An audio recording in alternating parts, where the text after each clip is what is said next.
Hey guys. Tonight we begin with the Victorian conspiracies that sounded like fever dreams cooked up during a foggy London night. Plots involving shadow scientists, hidden societies, secret experiments, and scandals so bizarre the newspapers refused to print them. And yet, one by one, history proved the paranoia right. So before you get too cozy, take a second to gently tap that new hype button YouTube just added. It really does help little guys like me push through the algorithm. And be sure to like the video and subscribe, but only if you genuinely enjoy this strange little corner of quiet storytelling. Drop a comment with where you're listening from and what time it is for you. It's strangely comforting to know who else is drifting off with us around the world. Now, get comfortable, let the day melt away, and we'll drift back together into the quiet corners of the past. You step into fog-soaked London, and the first thing you notice is that the fog is not behaving.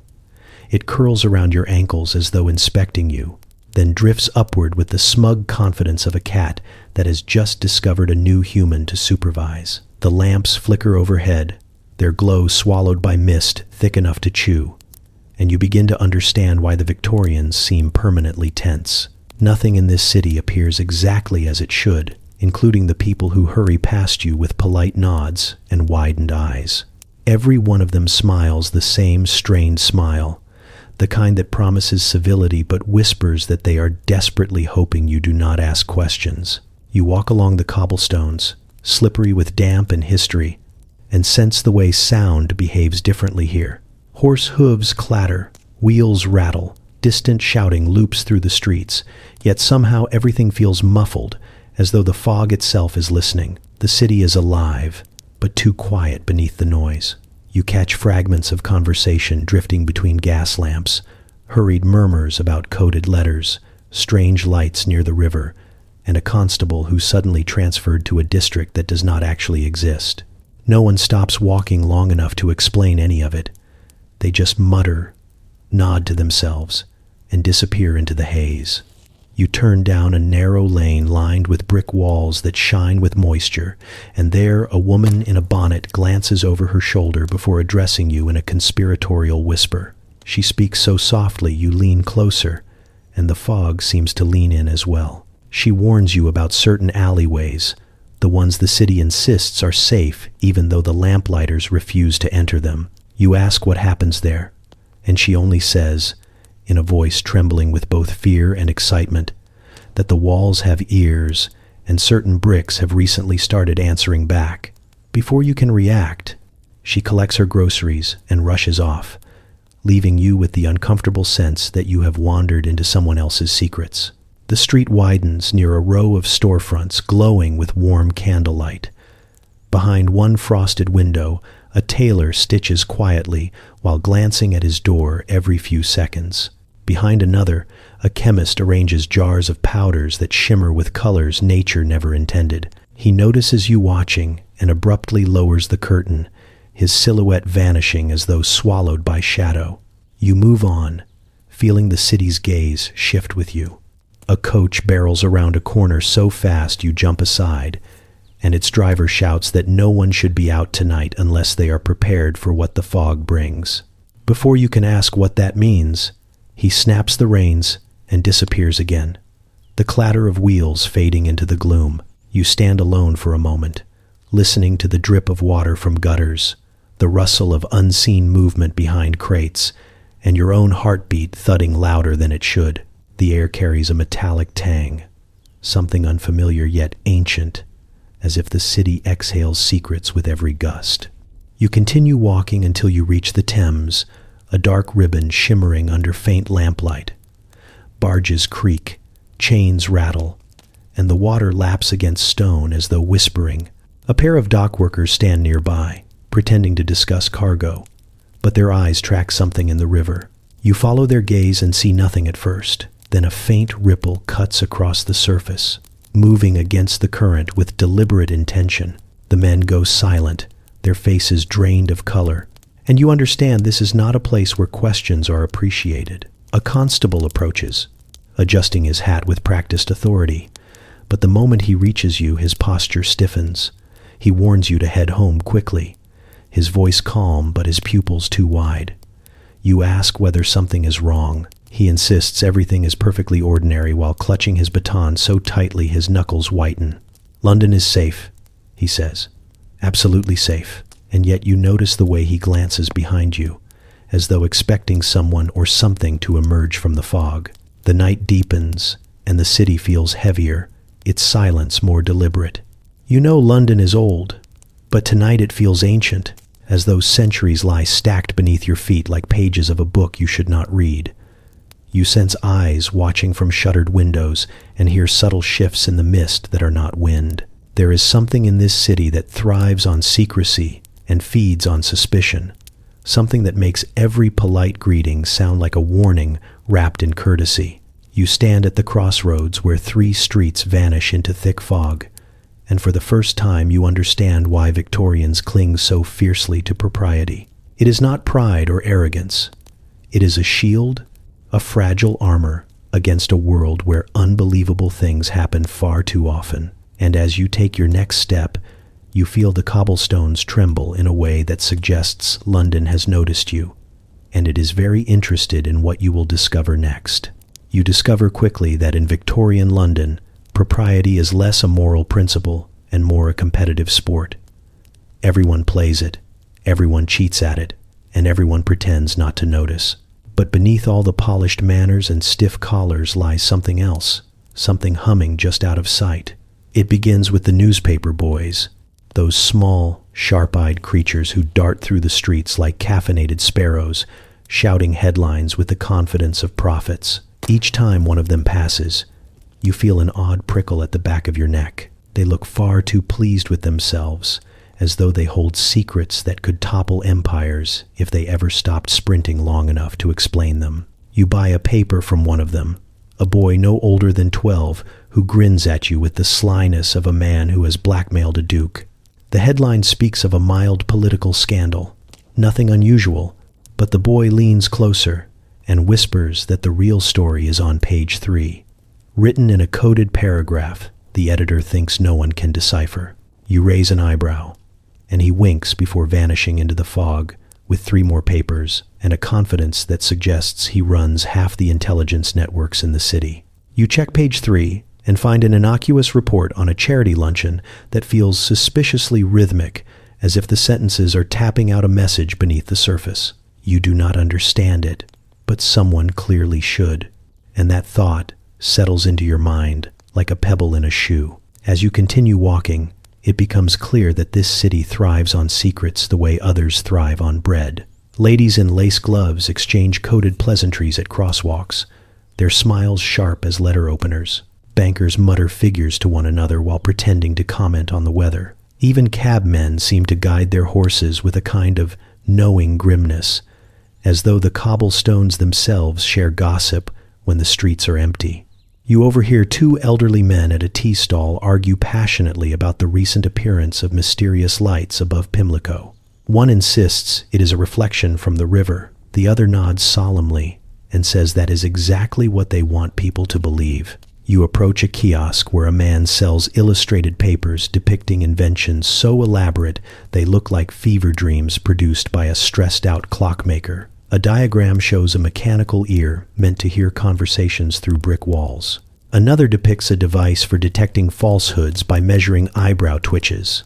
You ask whether these are inventions or fantasies, and the vendor answers in a monotone that they are classified research projects accidentally leaked by an overeager illustrator. Then he lowers his voice and asks whether you would like tomorrow's edition already. You decline, partly because you are certain it has not been printed yet, and partly because you suspect he is not joking. Everywhere you turn, people behave as if they are participants in a grand puzzle.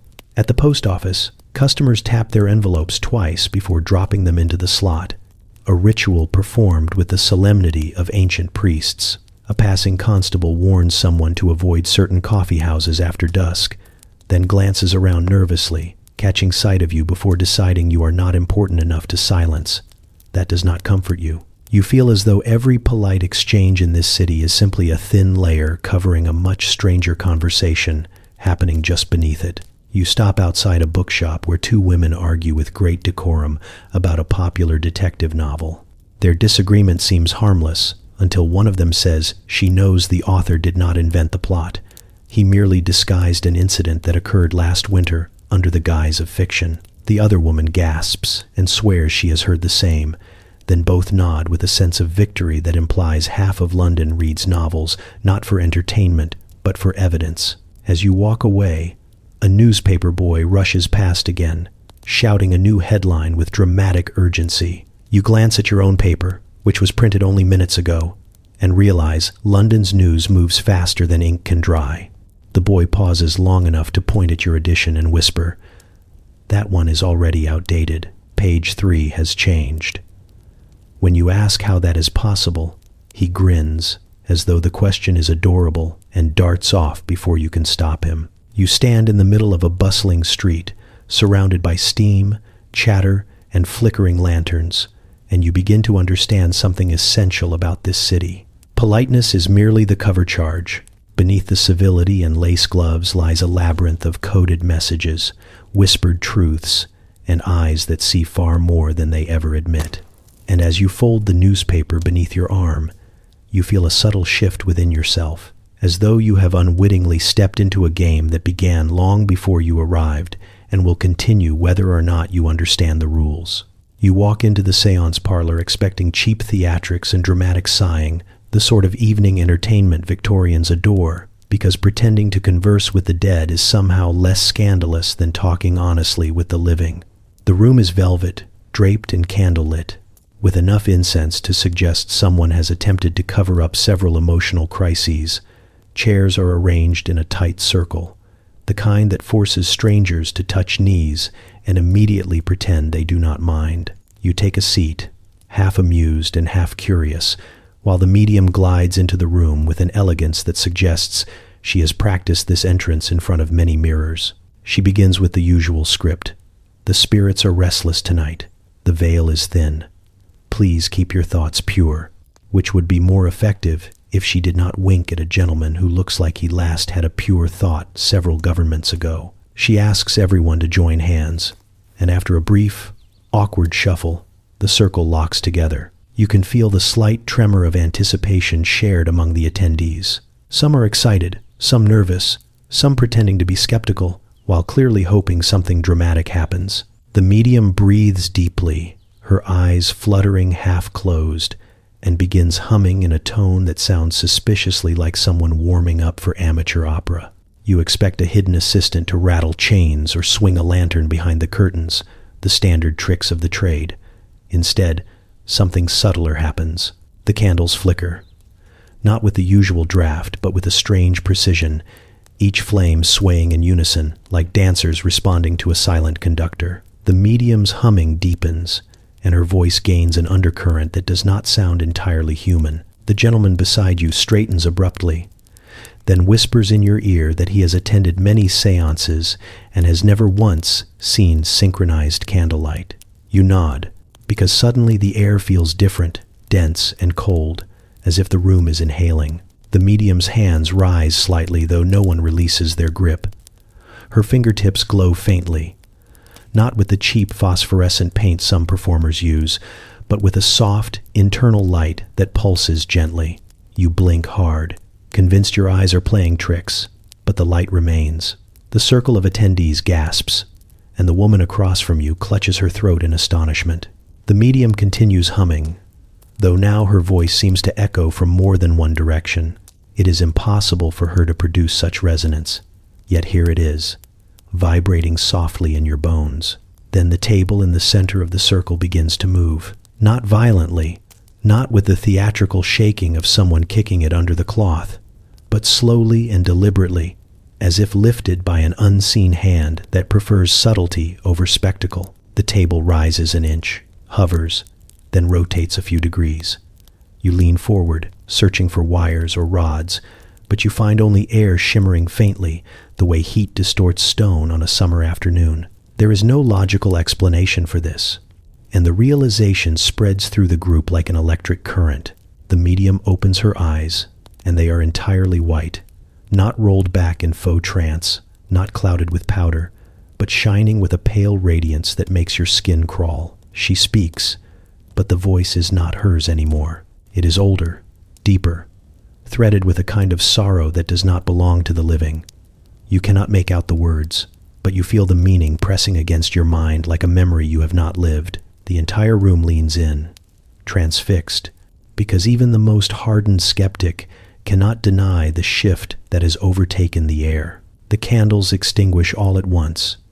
Darkness folds over the parlor like a velvet curtain, and the temperature drops sharply. You hear someone whisper a prayer, another person muttering that this has gone far enough. But no one moves. The medium's glowing fingertips illuminate the center of the room just enough to reveal a shape forming in the air. It is vague at first, a blur of light and shadow, then gradually becomes the outline of a figure, not solid, but undeniably present. A chill crawls up your spine as you realize you are witnessing something no parlor trick could ever replicate.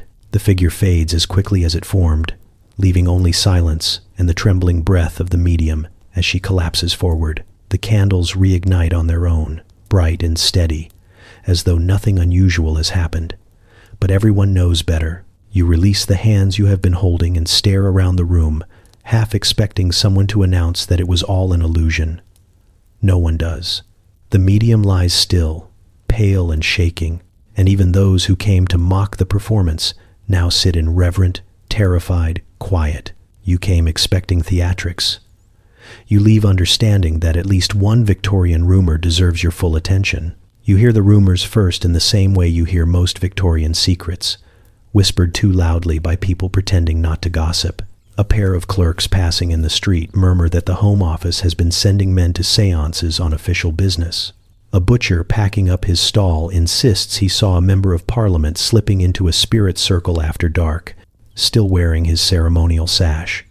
Even the tea shop owner, who swears she minds her own affairs, casually mentions that certain high-born gentlemen have been asking whether ghosts accept bribes. No one laughs. They say it with the tone of people who desperately want something not to be true and are slowly realizing it is. You try to wave it off. Government officials may be eccentric, but surely not foolish enough to take orders from the dearly departed. Still, the idea lingers. Victorian politics already feels like a seance, full of invisible forces and people speaking confidently about things no one understands. It would almost make sense for them to consult ghosts. You do your best to ignore the whispers until you overhear a pair of constables arguing beside a lamppost. One hisses that he is tired of escorting dignitaries to seances and being told the sessions count as classified briefings. The other warns him to lower his voice unless he wants to be reassigned to the district where mysterious fog tends to swallow people. You keep walking, but now the question gnaws at you. The opportunity to confirm the truth arrives in the least dignified way imaginable. You are in a dusty public records office, the kind of place where paperwork goes to mummify, searching through stacks of files that smell faintly of mildew and despair. A clerk with ink-stained fingers mutters about misfiled documents and hands you a bundle tied with twine. You open it and immediately recognize names that should never appear together on anything supernatural. Ministers, advisors, a few titled gentlemen who pretend to faint at the idea of impropriety.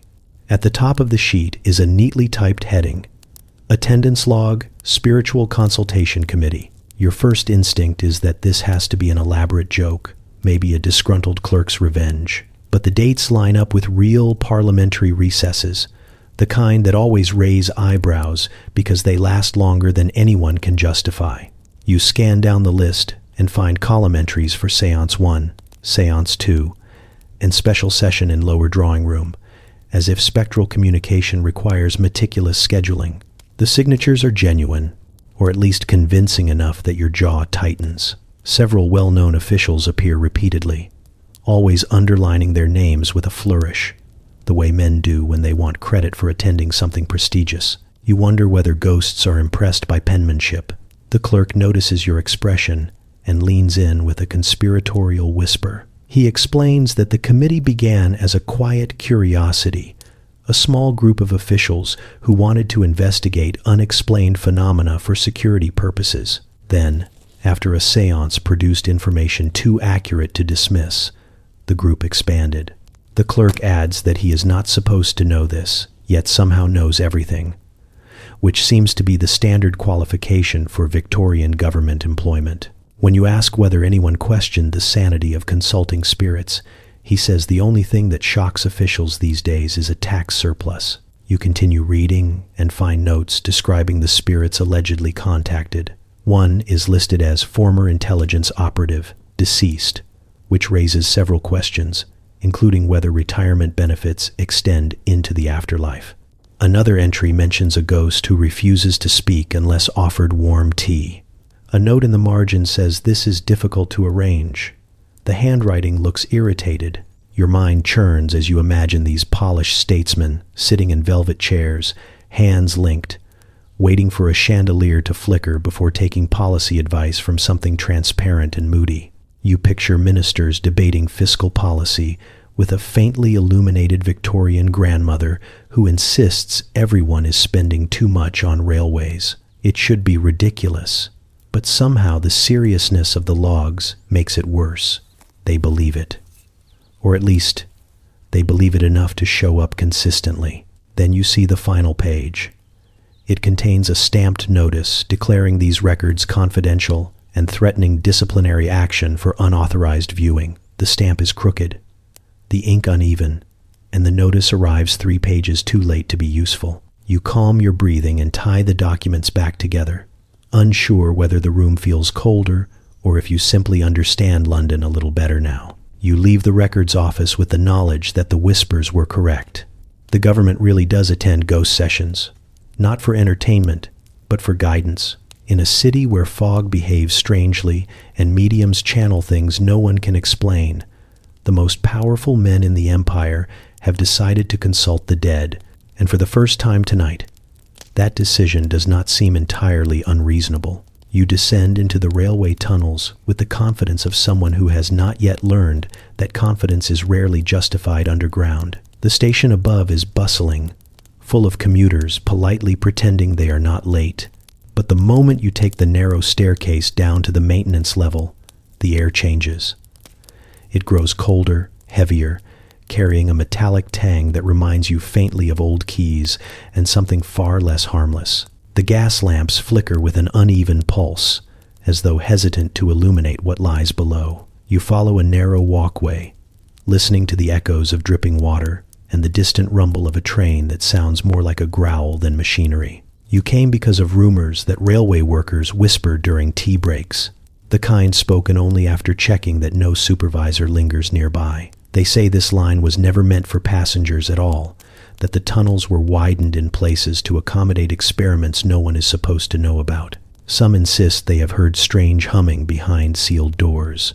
Others swear they have seen lights moving through the dark without lamps or operators. You had dismissed most of it as the sort of folklore people invent when their jobs involve too much darkness and too little sunlight. Still, curiosity carries you deeper. You reach a section of tunnel that feels different from the rest.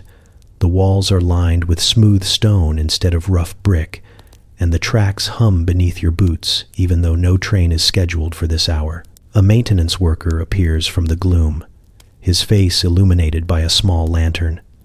He eyes you with suspicion, the way people look at someone who has shown up to a secret meeting without receiving the invitation. He mutters something about unauthorized access, but when you mention the rumors, he stiffens.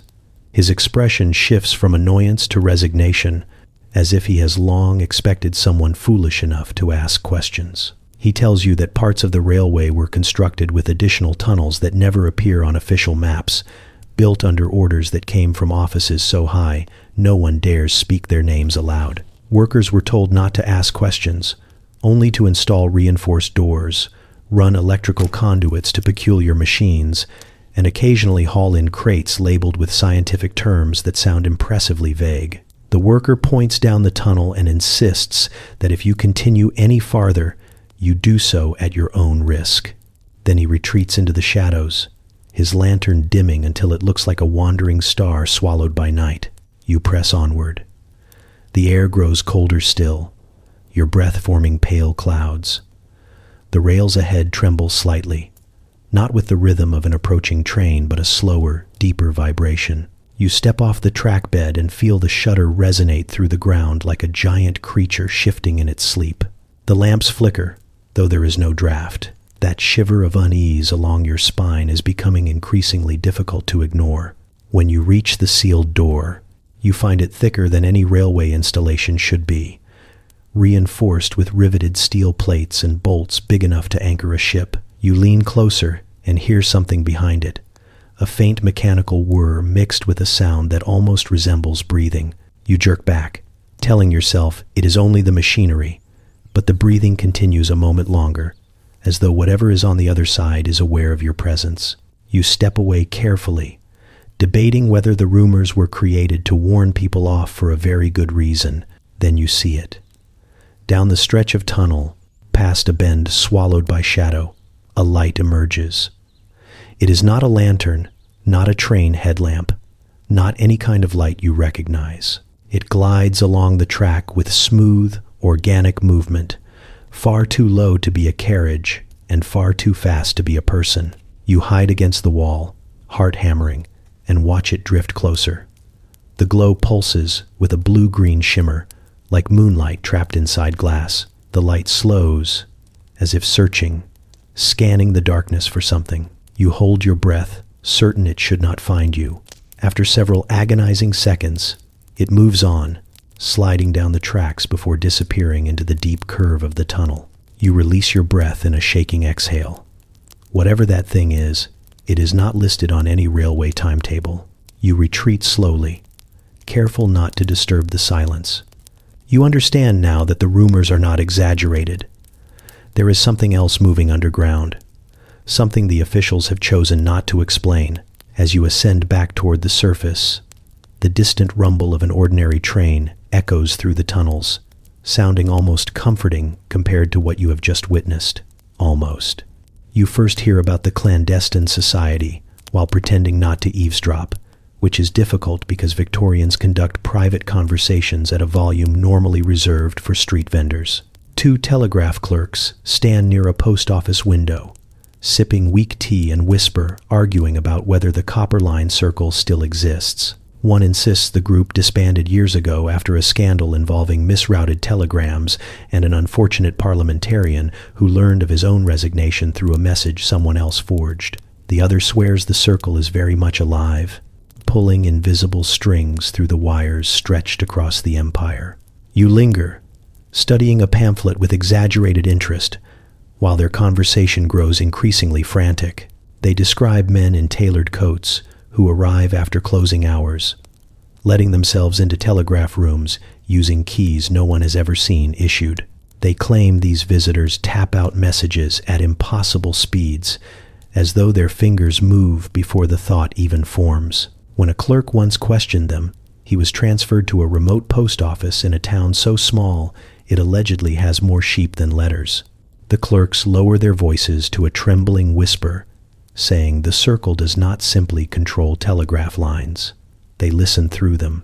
You step outside into the crisp air, determined to consider the story nothing more than exaggerated workplace drama, but the idea refuses to leave you. Telegraphy already feels like something bordering on sorcery, with words traveling across impossible distances through wires thinner than knitting needles. If someone wanted to manipulate those messages, the entire world could be nudged quietly from behind a desk. The thought unsettles you more than you admit. Still, curiosity wins. You make your way to the central telegraph office at dusk, choosing a vantage point beside a row of crates where you can peer through a window without looking like someone who peers through windows. Inside, clerks pack away ink pots and coil wires, moving with the weary resignation of men who trust technology slightly less than the horses they ride to work. Lamps glow softly, casting long shadows across the room. As the last clerk exits, the door clicks shut, and for a moment nothing happens. Then a faint vibration hums through the wires overhead, a shiver so delicate you almost miss it. The lamps flicker. A sound rises.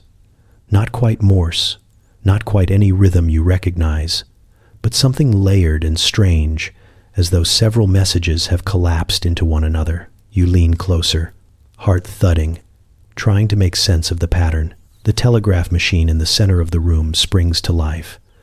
No operator sits beside it. No hands move the key. Yet the arm begins tapping rapidly, its movements sharp and purposeful. You watch the paper spool twitch as dots and dashes imprint themselves across the strip. The speed is breathtaking, far beyond any human capability, a blur of mechanical precision that seems to defy the machine's own limitations. It is not sending a message, it is receiving one. The tapping grows faster, then faster still, until it sounds like rain pounding against glass. You glance up at the wires feeding into the machine and notice a faint glow running along them. The glow travels like a pulse, zipping through the lines with a fluid, serpentine motion.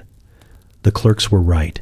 Something moves through the network, something intelligent enough to choose its path. You strain to read the message forming on the paper, but the dots cluster into patterns too dense to decode. It is either an extremely advanced cipher or someone has invented a new language and forgotten to tell the public. A sudden jolt shakes the machine, not violent but firm, as though whatever communicates through the wires has reached the end of its patience.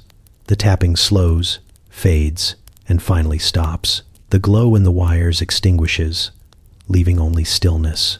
You wait in the silence, expecting someone to appear and collect the strip, but no one comes. You creep closer to the window and catch a glimpse of the final line of the transmission. The letters are uneven, almost hurried, yet unmistakably clear. Someone knows you are watching. The message ends there, its final dot pressed with unsettling deliberation. A cold wave sweeps over you as you back away from the glass. You glance at the wires stretching above the rooftops, realizing they no longer look like simple tools of communication. They resemble veins, carrying thoughts you were never meant to witness. You walk into the night with quickened steps, trying not to imagine a network of unseen eyes moving silently along the lines, observing anyone foolish enough to listen. And you cannot shake the feeling that the message you saw was not the first warning, only the first one addressed to you. You begin your investigation with the firm belief that Victorian scientists might be many things, but surely they are not sneaking around graveyards with shovels and questionable ethics. Then again, you have already seen seances attended by government officials and telegraph lines that behave like anxious serpents, so your standards for normal have begun to crumble. Still, grave robbing feels almost quaint compared to everything else lurking beneath London's decorum. You imagine a few desperate medical students with lanterns and too much enthusiasm for anatomy, little more than a historical footnote. That comforting illusion lasts exactly 5 minutes. Your search leads you to a medical college that smells faintly of formaldehyde and ambition.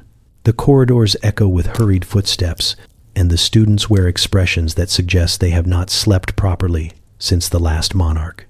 A professor with spectacles large enough to double as magnifying shields intercepts you, insisting that any rumors of stolen cadavers are gross exaggerations. He assures you their supply of anatomical specimens is entirely legal. Then he drops his voice and mutters that legality is a flexible term when one is advancing science.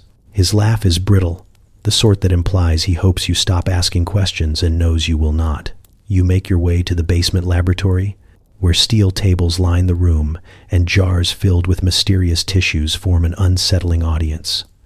The air hums with something more than the buzz of gas lamps. You peer at a curtained alcove where 2 students confer in frantic whispers.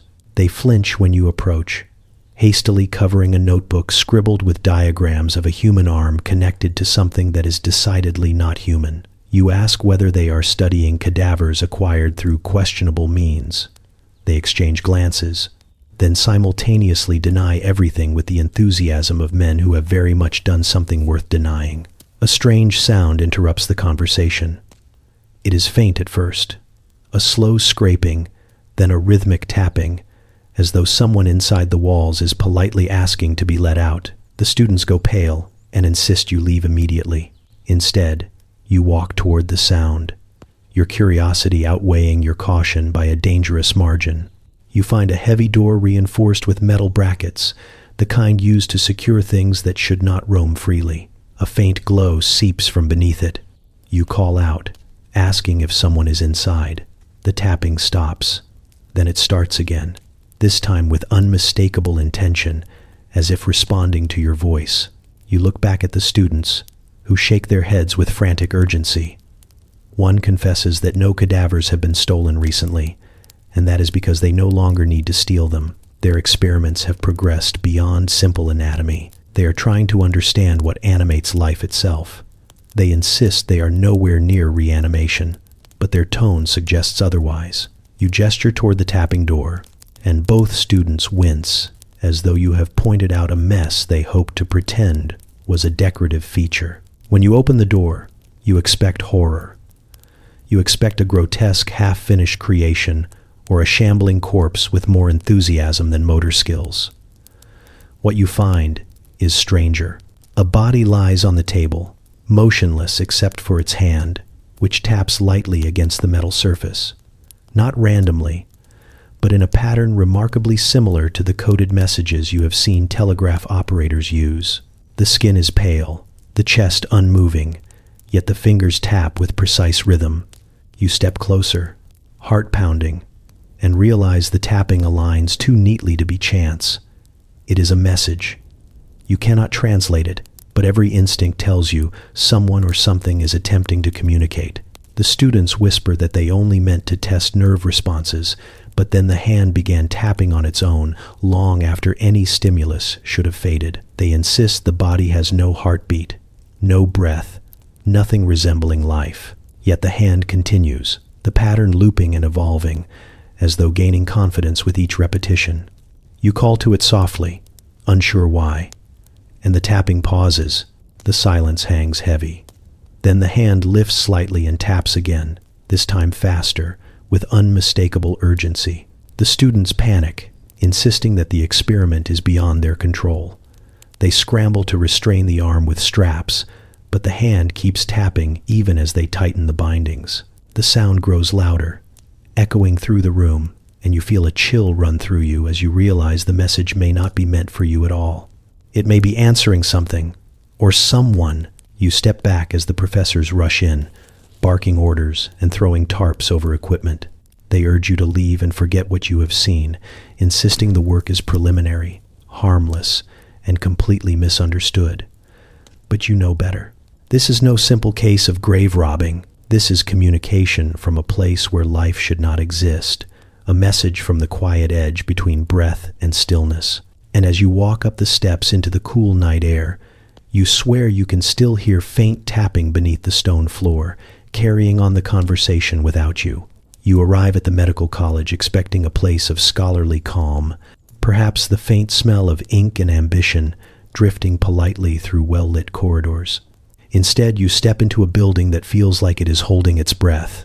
Students hurry past you with stacks of books clutched to their chests, eyes darting toward shadowed doorways, as if afraid those shadows might answer back. The hallways echo with footsteps that never seem to belong to the people in sight, and more than once you catch the unsettling sensation that something is moving just behind you, only to turn and find nothing but empty air and a flickering lantern. You pretend you are here for a harmless tour, the kind offered to patrons who donate to the advancement of medical education. A professor with a too-wide smile greets you, his hair disheveled in a way that suggests either genius or chaos, and you are not yet sure which. He speaks rapidly, ushering you down a corridor lined with anatomical illustrations that appear far more detailed than any student should require. When you pause to look, he gently steers you away, insisting that the diagrams are experimental drafts and not suitable for casual viewing. His voice strains on the word experimental, stretching it into several uncomfortable syllables.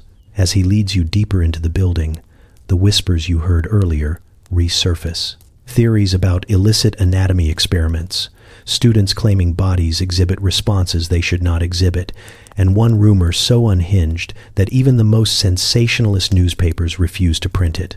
The professor laughs off the rumors with an airy wave, but the way he grips the stair rail suggests the laughter is rehearsed. He escorts you toward the laboratory wing with forced enthusiasm, describing curriculum changes, research grants, and anything else unrelated to why you are truly here. The laboratory smells strongly of antiseptic, metal, and something faintly sweet that does not belong in a medical setting. Students gather around tables, muttering in urgent tones. When they see you enter, they fall into suspicious silence. You can feel their eyes trailing you as you pass by rows of cabinets filled with specimens floating in jars, many of which look as though they have been arranged to observe rather than simply to store. One jar appears to contain a heart that pulses gently, though no tubing or apparatus supports it. You blink, look again, and find it still. The professor ushers you toward a demonstration table where a sheet covers something long and narrow. He places his hands on the cloth with a flourish, but before he can lift it, a nearby student winces audibly and whispers that it is not ready. The professor shoots him a glare sharp enough to slice paper. You cannot help noticing the way the cloth twitches ever so slightly, as though whatever lies beneath is not entirely committed to staying still. You ask what is under it. The professor replies with a description so thoroughly vague it borders on poetry. You do not find that reassuring. A tray of surgical instruments gleams nearby, but their shapes do not match standard medical tools. Some resemble tuning forks. Others resemble elongated needles that curve in unnatural ways. A cluster of devices sits on a neighboring table, all connected by thin copper wires that hum faintly when you draw near. A student hurriedly switches one off, pretending it had malfunctioned. You suspect it was functioning exactly as intended. The whispers around the room grow louder the longer you remain. You overhear fragments of anxious conversation. Someone mentions nerve activity persisting far longer than theory predicts. Someone else mutters that a cadaver opened its eyes during examination and followed movement across the room. A third voice insists none of this should be possible and blames the entire situation on the new research director, who reportedly wants to understand consciousness by dismantling it. Your attention drifts to a side chamber where the door hangs slightly ajar.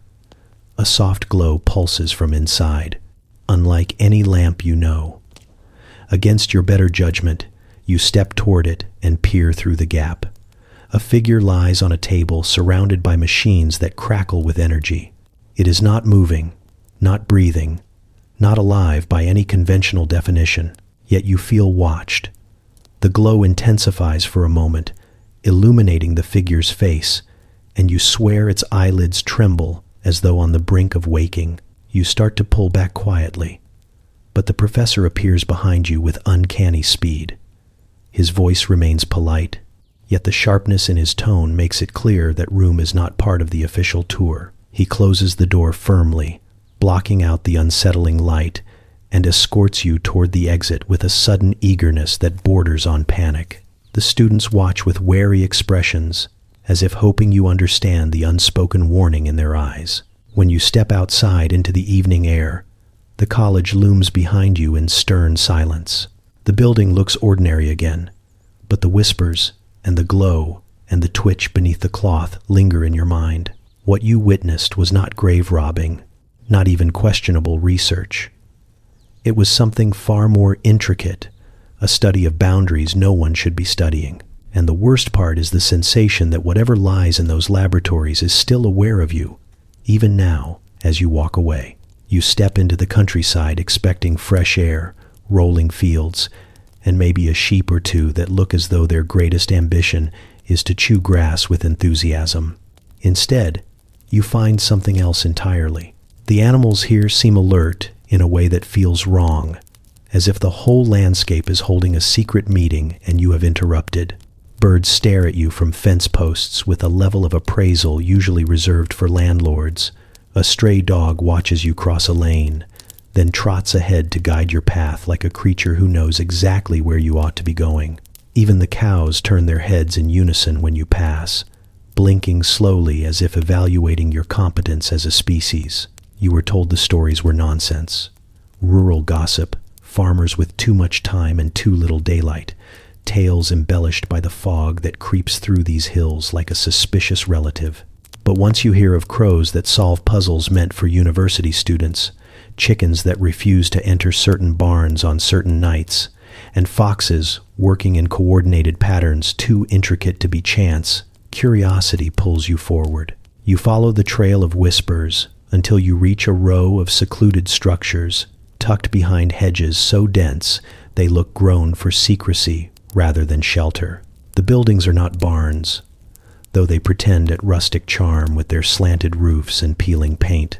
You can feel the low vibration beneath your feet the moment you cross the threshold onto the grounds, a faint hum threading through the soil as though something far below is awake and waiting. The front door of the nearest structure opens with a complaining creak, the kind that suggests the hinges have seen too much and would prefer retirement. Inside, the air smells faintly of straw, ink, and an unsettling sweetness. You see cages, but not the cruel sort. These are lined with small beds, toys, and puzzles made from gears and levers. A cluster of mice gather around a wooden contraption, working together to slide pieces in what appears to be a coordinated sequence. When one of them spots you, it squeaks sharply, and the others stop, turn, and assess you with identical expressions. Identical. That alone sends a chill through your spine. You step farther into the room. Charts line the walls, each one mapping patterns of learning curves you do not want to believe belong to animals. Some graphs rise too quickly. Others plateau at levels you cannot imagine any creature reaching without a rather expensive education. A small chalkboard nearby contains notes written in haste. You lean in, hoping to understand a fragment, but the vocabulary bends toward theories that should not exist yet. Something about induced adaptation and cognitive catalysts. Something else about genetic echoes responding faster than anticipated. A low huff draws your attention to the far corner, where a pig, round as a teapot and twice as observant, watches you with profound interest. It shifts its weight, snorts softly, and glances toward a door behind it. The gesture feels intentional, an invitation, or perhaps a warning. Against your better judgment, you push open the door and find a stairwell leading down into the dim. The deeper you walk, the stronger the hum becomes, wrapping itself around you like static. It vibrates through the railing, buzzes along the stone, and pulses in time with the lights overhead. The corridor at the bottom opens into a chamber that feels like an unfinished secret. Tables are arranged with jars of specimens, but the contents move in ways that imply awareness rather than preservation. One jar holds a salamander that tracks your movements with eerie calm. Another contains what appears to be a mole, only its paws are shaped in a way that suggests they were never meant for digging. In the center of the room, a cluster of documents lies scattered around a lamp. You skim enough to understand the horror disguised as innovation. Experiments meant to unlock evolution's speed, trying to uncover how small changes ripple into leaps. The language is clinical, detached, and disturbingly proud. The researchers believed they were helping nature accelerate its plans. They did not consider that nature might accelerate in unpredictable directions. A rustle behind you makes you turn. The pig from above stands in the doorway, somehow having followed without making a sound. Its eyes reflect the lamplight with unsettling clarity, almost as if it is waiting for your verdict. You understand suddenly that the animals are not just subjects, they are participants, perhaps collaborators, perhaps aware in ways neither the researchers nor the world is prepared to acknowledge. You back away slowly, the hum around you deepening as if the chamber itself is inhaling. Every instinct urges you to leave before something in this place decides you are a variable worth studying. When you step outside and feel the cool air again, the fields seem quieter, the animals more distant, their gazes softer. Yet the knowledge sits heavy in your mind that evolution is not always a slow march. Sometimes it is a sprint taken in secret, under lamplight, guided by curious hands that never stop to ask whether the finish line is meant to be crossed. And you cannot shake the sense that the animals are still watching you, not with fear, but with something unsettlingly close to understanding.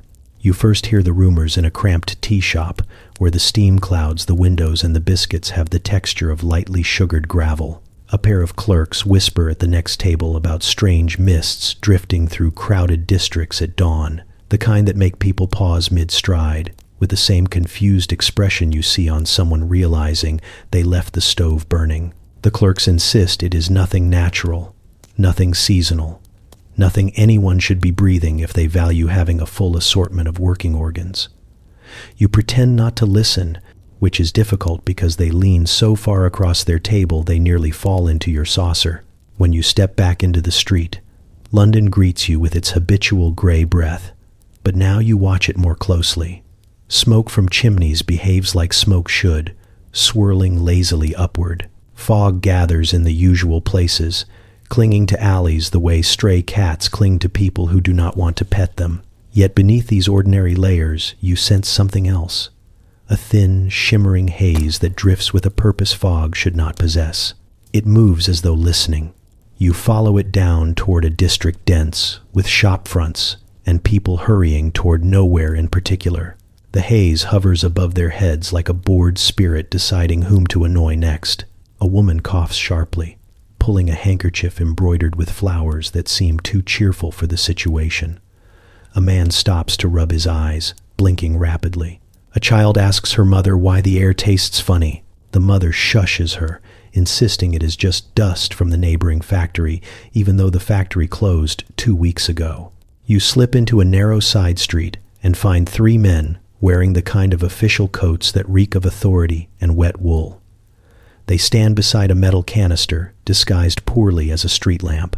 You only notice the canister because it emits a faint hiss, followed by a shimmer in the air that looks suspiciously like the haze drifting through the district.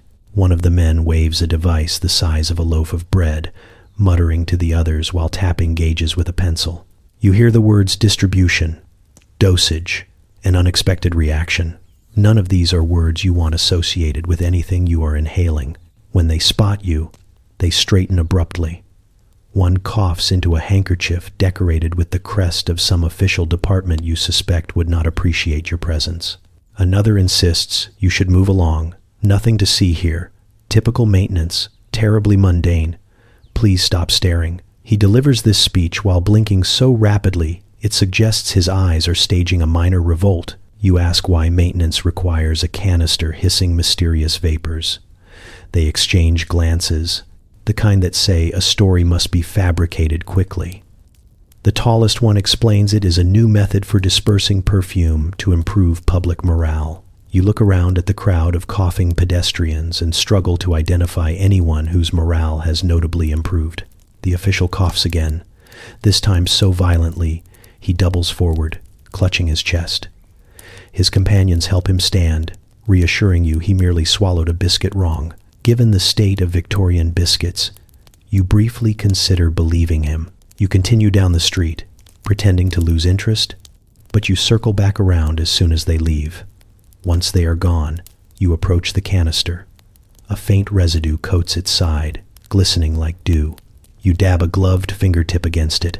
The substance tingles with a strange warmth, and for a moment you swear the world sharpens at the edges. Sounds become clearer, colors brighten. Even the cobblestones seem to hum beneath your boots. It is not unpleasant, exactly, but it is not natural either. When the sensation fades, it leaves behind an emptiness like someone snuffed a lantern behind your ribs. Later that evening you attend a public meeting where city officials insist reports of mysterious vapors are exaggerated nonsense. They deliver statements with practiced calm, though every single one coughs into a handkerchief at least twice. They reassure citizens that nothing unusual is in the air, nothing toxic, nothing experimental, and certainly nothing being tested under the guise of routine street maintenance. Their speeches are well rehearsed, authoritative, and accompanied by an orchestra of poorly disguised wheezing. One official's handkerchief slips from his fingers as he gestures toward the crowd. You catch a glimpse of a dark stain on the cloth, a color not found in any ailment known to polite society. He snatches it up quickly, smiling with the desperation of a man clinging to the last plank of a sinking ship. As the meeting ends, the fog thickens outside in a way that feels almost deliberate. People hurry home, coughing softly, rubbing their eyes, muttering about the strange metallic taste lingering on their tongues. Officials march past you, denying everything to anyone who will listen, even as they break into fresh fits of coughing beneath the street lamps. You stand at the corner watching the haze drift between the buildings like a patient animal learning its routes. Whatever the officials claim, you know one thing for certain. Air should not shimmer with intention. And when it does, someone, somewhere, is lying about why. You find the inventors in a cluttered workshop tucked between a clockmaker who never smiles and a baker who insists his pastries are fresh, even when they clearly emit the texture of compressed disappointment. The workshop door is marked only by a brass plaque engraved with initials that refuse to stay still when you look at them too long. Inside, gears tick, springs twitch, and coils hum with the kind of energy that suggests someone attempted to teach electricity manners, and it politely declined. The inventors greet you with distracted enthusiasm. They share the jittery air of people who have slept too little and discovered too much. One offers you tea that smells faintly of metal filings, while the other apologizes for the mess by gesturing vaguely at a room where every surface is occupied by half-assembled contraptions and blueprints layered like geological strata. They speak in overlapping sentences, finishing each other's explanations with the seamless chaos of siblings or conspirators. You suspect they are both. You came because of the rumors, whispered in pubs and printed in the more dramatic corners of the press. Devices that predict crimes before they occur. Machines that hum warnings about thefts, fires, and even murders not yet committed. At first you dismissed the stories as sensational nonsense, but then inspectors began showing up at crime scenes minutes before the crimes happened, and the coincidences stacked into something impossible. As you step deeper into the workshop, you see one of the devices perched on a wooden table, like an overeager pet. It resembles a clock that gave up on timekeeping, and instead pursued a career in prophecy. Brass plates overlap like scales, glass tubes pulse with soft glows, and tiny hammers strike metal pins with quick, nervous taps.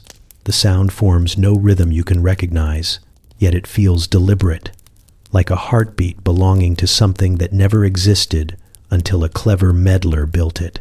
One inventor gestures you closer, proud and anxious at once. He explains that the machine reads fluctuations in human intention, though how it accomplishes this remains unclear even to him. He admits they did not set out to predict crimes. They were attempting to measure ambient emotional fields, a concept you did not realize had measurable qualities. When the first device began chiming moments before a nearby burglary, they assumed it was luck. When it correctly signaled a fight breaking out 2 streets away, they took notes. When it warned about a stabbing that had not yet occurred, they panicked and built more machines. The second inventor adjusts a dial, and the machine whirs, trembling slightly. You feel the hair on your arms rise in response. The workshop grows quieter, as though the air itself pauses to listen. A faint hum builds from within the contraption, soft at first, then pulsing steadily like a warning disguised as a lullaby. The inventors exchange uneasy glances. One reaches for a notebook with shaking fingers. "It is predicting something," he murmurs. "Something near." Your instinct is to leave immediately, but curiosity pulls you nearer. The dials jitter between numbers that have no labels. A bell rings once, twice, then falls silent, as though reconsidering its message. The machine emits a long, low tone that vibrates through the workshop floor. You ask what it means. The inventors look at each other again, then at you, unsure who should answer. "It means," one finally says, "that someone nearby has made a choice they should not have made." You do not find this explanation comforting. You ask what action is being predicted. They shrug helplessly. The machines do not provide details, only warnings. The inventors have tried to decipher patterns by comparing tones, measuring vibrations, calculating frequencies, and mapping each occurrence to the resulting crime. They show you pages of calculations that suggest everything from impending petty theft to full-scale catastrophe. You step back from the machine, watching its brass plates quiver with unsettling anticipation. You suddenly understand why officials want the inventors silenced. Technologies that expose intentions even misguided ones, threaten the fragile civility of a society already teetering on paranoia. If a device can hint at wrongdoing before it occurs, then everyone becomes suspect. Everyone becomes dangerous. The hum deepens again, and the machine's hammers strike in a pattern that feels almost like speech. You cannot tell whether it is warning you or addressing you. The inventor closest to it whispers that this pattern has never occurred before. His voice trembles with awe and dread. For a moment, the workshop feels colder, as though the world beyond its walls has shifted and the machine is the first to notice. The tone grows shrill, then abruptly stops, leaving silence so thick it presses against your ears. You exhale slowly. Whatever choice the machine sensed has passed, or is simply outpacing your comprehension. You turn to leave, knowing you have seen something that should not exist, something that blurs the line between invention and intrusion. Behind you, the machine hums softly once more, as if pleased with itself, and the inventors whisper heatedly about calibrations and anomalies. You step into the street with the uneasy certainty that crime is no longer merely committed. It is anticipated, observed, and perhaps one day prevented. And that knowledge feels as dangerous as any crime ever could. You learn about the club the same way one learns most uncomfortable truths in Victorian London, by listening to people who insist they are not gossiping while absolutely gossiping. A banker mutters about sudden market swings that seem suspiciously synchronized with unusually poetic weather forecasts. A shopkeeper complains that he lost half his savings after a report predicting light drizzle somehow triggered a collapse in steel shares. Someone swears that whenever the forecast mentions a wistful breeze, investors with impeccable pedigrees begin quietly buying up coal. At first it sounds ridiculous, yet every whisper contains the same detail. An aristocratic club so secret its members deny their own existence while attending weekly dinners in a mansion everyone pretends not to see. You follow the trail through Threadneedle Street, listening for the shifting tone that falls over conversation whenever weather is mentioned. People glance upward, as if the clouds have taken sides. You find a newspaper vendor who sells more financial papers than anyone else in London because he has memorized the weather section and recites it with troubling enthusiasm. When you ask him whether the forecasts actually affect the markets, he leans closer, lowers his voice, and tells you it is no coincidence that a thunderstorm was predicted 5 minutes before last month's railway stock plummeted. He claims the club uses coded phrases buried within the reports to signal which sectors the elites should quietly buy or sell. You ask who writes the codes. He says no one knows. Some think it is a rogue meteorologist with too much time and too few morals. Others whisper it is not a single person at all, but a committee of aristocrats with matching rings and matching disdain for consequences. You eventually find yourself standing outside a mansion tucked between taller buildings like a secret wedged into plain view. It has no sign, no knocker, and windows shuttered tightly despite the mild weather. You watch carriages arrive one by one, each carrying men in impeccable coats who enter through a side door without pausing. They carry umbrellas even though the sky is clear, as if prepared for a storm only they have been warned about. A footman stationed outside maintains a rigid posture, but you notice his eyes flick toward the sky every few seconds, searching for signals only he understands. You slip into an alley that offers a view of a rear window cracked open just enough to hear voices drifting out. They speak in calm tones, discussing barometric pressure and economic fallout, as though these subjects naturally belong in the same sentence. One man claims an increase in humidity should trigger a rise in maritime shipping shares, while another argues that fog in the northern districts ought to warn investors away from textiles. The precision with which they speak makes your skin prickle. These are not metaphors. They are instructions. A bell rings inside, followed by an expectant hush. A speaker recites the next day's weather report in the same cadence used for ceremonial oaths. Each phrase falls heavy and deliberate.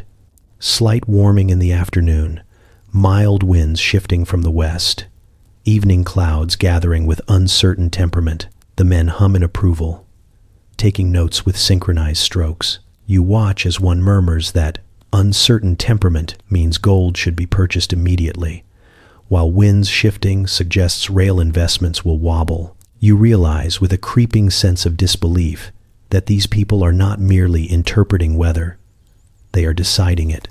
The coded forecasts are not predictions at all, but instructions distributed across the financial world to bend the markets in their favor.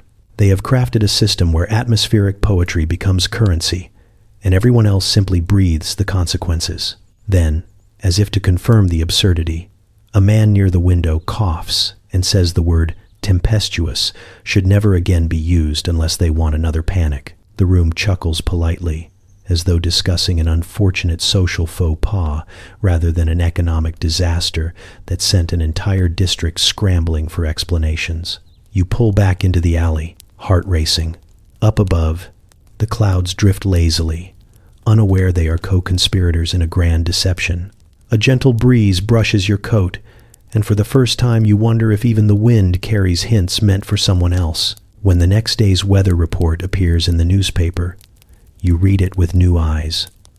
It speaks of a calm morning followed by a thoughtful haze and concludes with restless skies approaching from the south. The words look innocent enough, but you now understand that somewhere behind shuttered windows, aristocrats are likely preparing to buy, sell, and shift fortunes according to those phrases. And as you fold the paper, you cannot tell whether the day feels calm, thoughtful, or restless. You only know the markets certainly will. You arrive at the docks, expecting the usual chaos of cargo crates, briny air, and sailors loudly insisting they have not been drinking while smelling unmistakably like they have. But the atmosphere tonight feels taut, stretched thin over something unsaid. Lanterns sway in the wind with a jittery pulse, and the water laps against the pilings with a rhythm that sounds almost intentional, as though repeating a warning no one wants to decipher. The sailors gathered along the wharf speak in low voices, casting wary glances at the horizon where fog crouches like a beast waiting for permission to move. You approach a group of deckhands repairing nets beside a stack of barrels. They fall silent the moment you come close, their faces shuddering with practiced caution. One of them, a man whose beard looks like it has survived more battles than he has, leans in and asks what business you have wandering the docks after dark. When you mention the rumors of government ships disappearing, the entire group stiffens as though a cold wave has rolled over them. They exchange glances heavy with meaning, the kind that communicate more than words ever could. The bearded man finally speaks, his voice dropping to a gravelly whisper. He tells you, ships are not merely disappearing, they are vanishing without sending a single distress signal, without debris washing ashore, without so much as a splinter bobbing on the current. One vessel was last seen sailing into a patch of fog so thin a child could outrun it. When the watchers blinked, the ship was gone. Another vanished under a clear sky, reported by a lighthouse keeper who swears the sea swallowed it in the time it took him to adjust his lantern. You follow the sailors down a narrow pier where mooring ropes creak softly like old bones. They point to the empty spaces between the pilings, explaining which ships once anchored there and how quickly their captains stopped speaking about government assignments. A shipwright emerges from a shed nearby, wiping grease from his hands. When he overhears your conversation, he joins in without invitation. He swears the hulls built for government contracts have begun to return to his workshop in pieces before ever touching sea. Not physical pieces. Paperwork, permissions, cryptic instructions that make no sense. As if the vessels exist only on paper now, their real forms having drifted somewhere far less comforting. A gust of wind sweeps through the dock, carrying the scent of salt and something metallic. You hear chains clattering as a crane swings idle above crates marked with government stamps. One crate sits half opened, revealing rows of brass instruments shaped like compasses, but with needles that spin continuously in tight, frantic circles. A sailor slams the lid shut when he notices you, staring, and mutters that the devices were meant to help ships navigate new trade routes. Instead, they drive anyone who uses them into a panic, insisting the sea beneath them is shifting. As you walk farther, You notice the fog creeping closer along the water's surface. It glows faintly, as though lit from beneath by something deep and restless. A group of sailors stand at the end of a pier watching it with the seriousness of men who have seen enough to mistrust beauty. One says the fog pulses with sound late at night, a low hum that vibrates through the wooden planks and wakes every dog in the district. Another swears he heard voices echoing from inside it, not calling for help but issuing commands. You step closer to the edge and feel the boards tremble under your boots, though no wave touches them. The fog inches nearer, trailing long tendrils across the surface like fingers searching for purchase.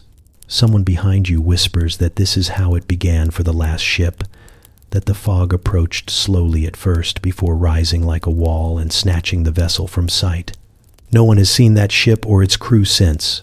A constable strolls past, pretending not to listen, offering a breezy assurance that the government is investigating the incidents and that everything is under control. He coughs briefly, adjusts his collar, and avoids looking toward the water. When a sailor asks him whether he has heard the hum, he responds too quickly and walks away faster than a man confident in his words should. Night settles deeper over the docks, and the fog glows brighter. But no one dares approach it. The sailors disperse slowly, leaving you standing alone with the rhythmic slap of water and the distant groan of ships that have not yet vanished. You realize the disappearances are not mysteries born of sailor superstition. Something is happening beneath the waves, something the government has noticed, feared, and failed to contain. And as the fog curls around the pilings, you feel the uneasy certainty that whatever pulls those ships under has begun to take interest in who is asking questions. You find the stargazers in Regent's Park long after the lamps have dimmed and the city has settled into its nocturnal rhythm of distant carriage wheels and half-muffled arguments about nothing. The gentlemen gather in a clearing well away from curious eyes, lugging telescopes tall enough to suggest compensation of some kind, and notebooks so densely scribbled they resemble the ramblings of prophets or very exhausted accountants.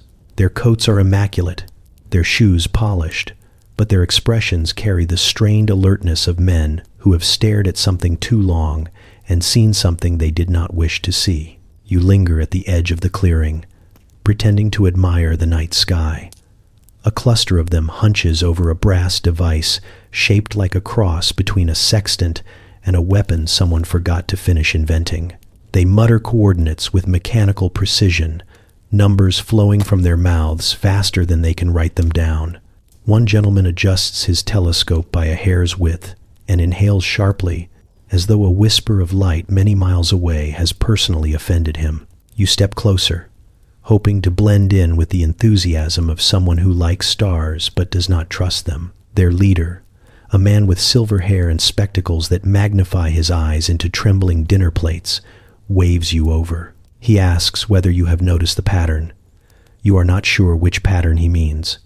He gestures toward the sky with a flourish that suggests everything in the universe is misbehaving at once. He explains that the stars have shifted, not the kind of shift sailors account for, not the slow drift astronomers politely debate, but something sharper, deliberate, as though the sky itself has been nudged when no one was looking. He shows you his meticulous charts. Lines and angles stack across the pages with a precision that would impress the telegraph inventors you met earlier. Each page maps constellations that do not quite match the ones etched in textbooks. Something is off by fractions too intentional to ignore. You ask whether these discrepancies could be simple errors. The man bristles, insisting that his last error occurred during a comet sighting 20 years ago, and he has not forgiven himself since. Another gentleman beckons you toward his telescope. You lean down to the eyepiece, expecting the familiar sprawl of stars and darkness. Instead, you notice an unusual flicker along the edge of a constellation you know by heart. It is faint, almost teasing, like a lantern signal sent from unimaginable heights. You blink, look again, and the flicker appears once more, a deliberate pulse rather than a trick of the atmosphere. The gentlemen grow animated when you mention it. They whisper about watchers, an unseen intelligence charting movements from above. They claim the flickering points have appeared at intervals too precise to be natural. They suspect someone, or something, is drawing patterns in the night, sending signals for purposes unclear and probably unpleasant. They have tried to decipher the pulses, comparing them to telegraph rhythms, Morse codes, and even musical scales, but none align perfectly. It is as though the sky is speaking in a language too old or too new to interpret. One man produces a map of London aligned with the star charts. He traces lines between locations that match the celestial pulses, revealing a geometry so intricate it suggests intention far beyond random chance. The lines intersect near government buildings, research laboratories, and one unfortunate bakery known for exploding ovens. You stare at the map, unsettled by the possibility that the watchers above are marking the city with mathematical indifference. The night deepens, and the cold becomes more insistent. The gentleman falls silent as a fresh pulse shimmers across the constellation. This time the flicker is brighter, lingering a second longer, as if acknowledging the observers below. A ripple of unease runs through the group. One whispers that the watchers know they are being watched. Another mutters that humanity has become an entry in some cosmic ledger. You step back from the telescope, suddenly aware of how small you feel beneath the vast dome of sky. The gentlemen consult their charts with frantic urgency, scribbling notations while glancing upward as though expecting an answer. The flicker fades, leaving the constellations looking perfectly ordinary again, which somehow makes the night feel even more hostile. As you leave the clearing, the gentlemen continue their feverish mapping, determined to decode whatever intelligence hovers above them. You walk through the quiet park with a new awareness of the stars. They seem too bright, too deliberate, as if arrangements have been made without your consent. You glance up one last time. The sky looks still, but you cannot shake the feeling that someone is watching, patient and calculating, waiting for the moment when their observations no longer need to be subtle.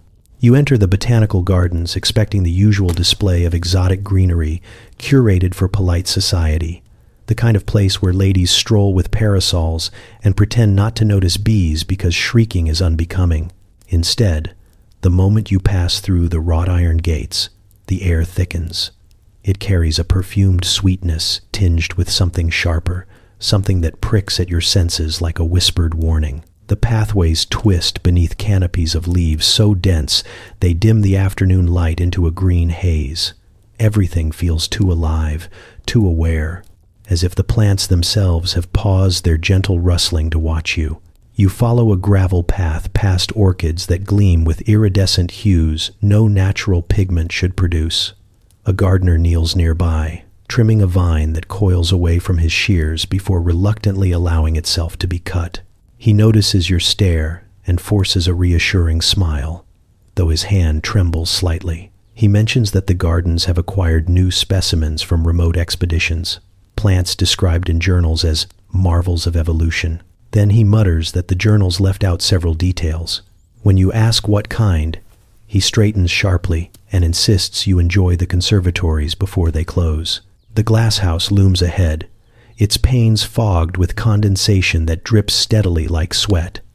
As you step inside, the air grows warmer, heavy with humidity and the scent of something faintly metallic. Rows of plants stretch toward the ceiling, some tall enough to scrape the rafters, others clustered close like conspirators. A woman in a botanical apron guides visitors through the displays with the enthusiasm of someone desperate to maintain normalcy. She calls attention to a fern that grows in spirals rather than fronds, a blossom that shifts colors depending on who is looking at it, and a peculiar vine that hums softly when touched. The visitors laugh nervously, as though unsure whether any of these behaviors are recreational or predatory. You drift toward a secluded corner where a plant sits beneath a glass dome. It is small compared to the others, a simple cluster of leaves with a single bulbous growth at its center. A sign identifies it with a Latin name that means nothing to you, followed by a brief description suggesting it is extremely rare and not to be handled. The dome fogs slightly as you approach, and for reasons you cannot explain, you lean closer. The bulb at the center of the plant pulses once, faintly, like a heartbeat buried in petals. You blink, telling yourself you imagined it. Then it pulses again, stronger this time, the surface swelling and contracting with unsettling rhythm. The leaves shift subtly, rearranging themselves as though adjusting to observe you more clearly. You glance around to see whether anyone else has noticed. The nearby visitors remain focused on a carnivorous lily that snaps flies with unnerving precision, oblivious to what is happening in the corner. You crouch slightly, studying the plant. The bulb expands a third time, and a hairline crack forms along its surface. A thin filament emerges, unfurling like an inquisitive tendril. It hovers in the air, swaying gently, searching. You step back, heartbeat quickening. The filament follows your movement with unmistakable interest, bending toward you. Another emerges beside it, then a third, each wavering with delicate curiosity that feels far too coordinated to be instinct. The air shifts, the humidity warming around your ankles as if the plant is exhaling. The tendrils stretch farther, brushing the inside of the dome, tapping lightly with a soft tick-tick-tick. You realize they are testing the glass. The tapping grows firmer, more rhythmic, almost intelligent. For a moment you picture the bulb splitting open entirely, releasing something that was never meant to share space with humans. You back away quickly, bumping into a table of harmless-looking herbs. The botanist from earlier hurries over, pale-faced, sliding between you and the specimen. She whispers that some plants respond aggressively to unfamiliar stimuli. Then she lowers her voice further and admits that this particular specimen was found growing in a region where compasses fail, insects flee, and explorers travel in pairs for fear of the vegetation itself. She taps the dome with a practiced gesture, sending a vibration that causes the tendrils to retract, curling protectively around the bulb. She escorts you out of the glasshouse with firm politeness, assuring you that all research is perfectly safe, regulated, and entirely beneficial to science. Her tone falters on the last word. Behind you, the dome fogs once more, and you glimpse the plant pulsing in slow, deliberate rhythm. Outside, the air feels blessedly cooler, yet the memory of that tapping lingers in your bones. You walk past the perfectly trimmed hedges and ornate fountains, suddenly aware of how easily beauty disguises danger in this city. The gardens seem peaceful again, but you know now that something inside those glass walls is evolving in ways no human intended, and you cannot shake the feeling that the plant was not reacting to you. It was recognizing you. You enter the factory expecting noise, heat, and the familiar clang of metal on metal, but the atmosphere is strangely subdued. The machines churn with steady rhythm, yet the workers move with a dazed precision that feels rehearsed rather than natural. Their eyes flick toward the rafters with a quiet wariness, as if expecting something to drop from above. The air tastes faintly of oil and something colder beneath it, something metallic in a way that suggests more than machinery. You walk between rows of steam-powered presses, each exhaling plumes that twist upward like reluctant ghosts. One worker glances at you, then quickly returns to fastening bolts with hurried intensity. You approach him gently, asking whether the rumors of monitored dreams have any truth to them. He stiffens, jaw tightening. He insists he knows nothing, which is precisely what someone would say if they knew far too much. When you step away, he mutters under his breath that dreams used to be the only thing the supervisors could not touch. The past tense hangs in the air like dust caught in a sunbeam. You move deeper into the labyrinth of machinery, past conveyor belts carrying parts whose shapes are unfamiliar and slightly unnerving. A foreman appears beside you with the silent glide of someone accustomed to surprising people. He asks whether you have authorization to be on the floor. His tone is polite, yet his eyes remain fixed on your expression, studying it as though your thoughts might spill visibly onto your skin. You apologize and claim you are here to observe recent innovations. He nods once, then gestures toward a staircase leading to the administrative offices. Upstairs, the noise fades to a dull throb.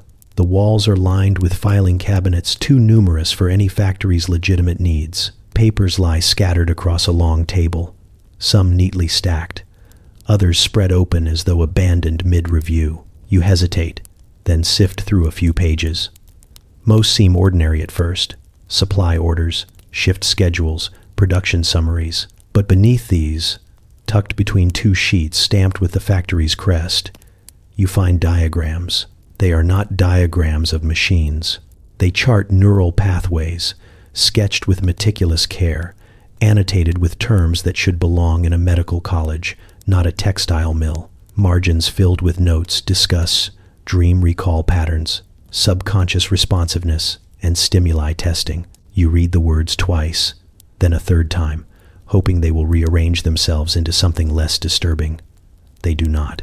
Another document describes sleep cycle observation through ambient auditory cues, which sounds harmless until you notice the section labeled compulsory compliance.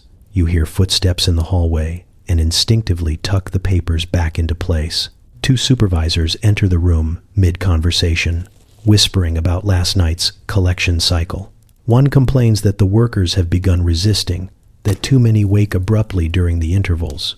The other responds that the directors will not tolerate inconsistencies and that adjustments must be made before the next round. You flatten yourself against a cabinet as they pass, hoping the shadows swallow your presence. They do not notice you, preoccupied by their quiet argument. When they leave, you release a slow breath and return to the documents, seeking answers you are no longer certain you want. A folder marked with a single initial catches your attention. Inside is a list of names, each paired with descriptions of recurring dreams. Some notes mention fear. Some mention repetition. A few describe unfamiliar symbols that appear across multiple dreamers' reports, as though the workers share visions without understanding why. You recognize a phrase repeated throughout the files. Nocturnal observation protocol. The words feel clinical, almost dull, but your skin prickles with unease. Another page contains a map of the factory floor, overlaid with unfamiliar shapes. At first it resembles ventilation routes, until you notice the shapes align with places where machines emit peculiar rhythmic sounds, tones that seem too patterned for ordinary function. You recall a worker describing how those tones follow him into sleep, echoing through his dreams. Your attention drifts to a small locked drawer built into the desk. The key sits beside it as though someone intended to return and forgot. You hesitate only briefly before unlocking it. Inside lies a slim ledger filled with handwritten entries.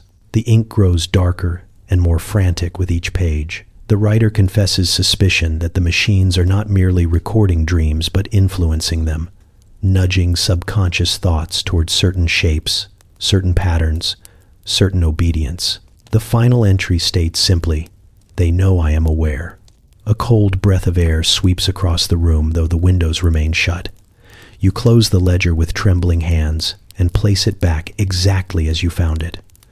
The hallway outside is silent now, unnervingly so. You leave the office quickly, passing through the factory floor where the workers continue their tasks with mechanical focus. Yet their eyes flick toward you, lingering a moment too long, as though unsure whether you are an observer or another part of whatever watches them. When you step outside, the city air feels sharper, cleaner, real. But the documents weigh heavily in your mind. Something inside that factory is reaching into dreams, studying thoughts meant to remain private, perhaps shaping them with quiet persistence. And as you walk away, you cannot help glancing over your shoulder, half expecting the machines to hum your name.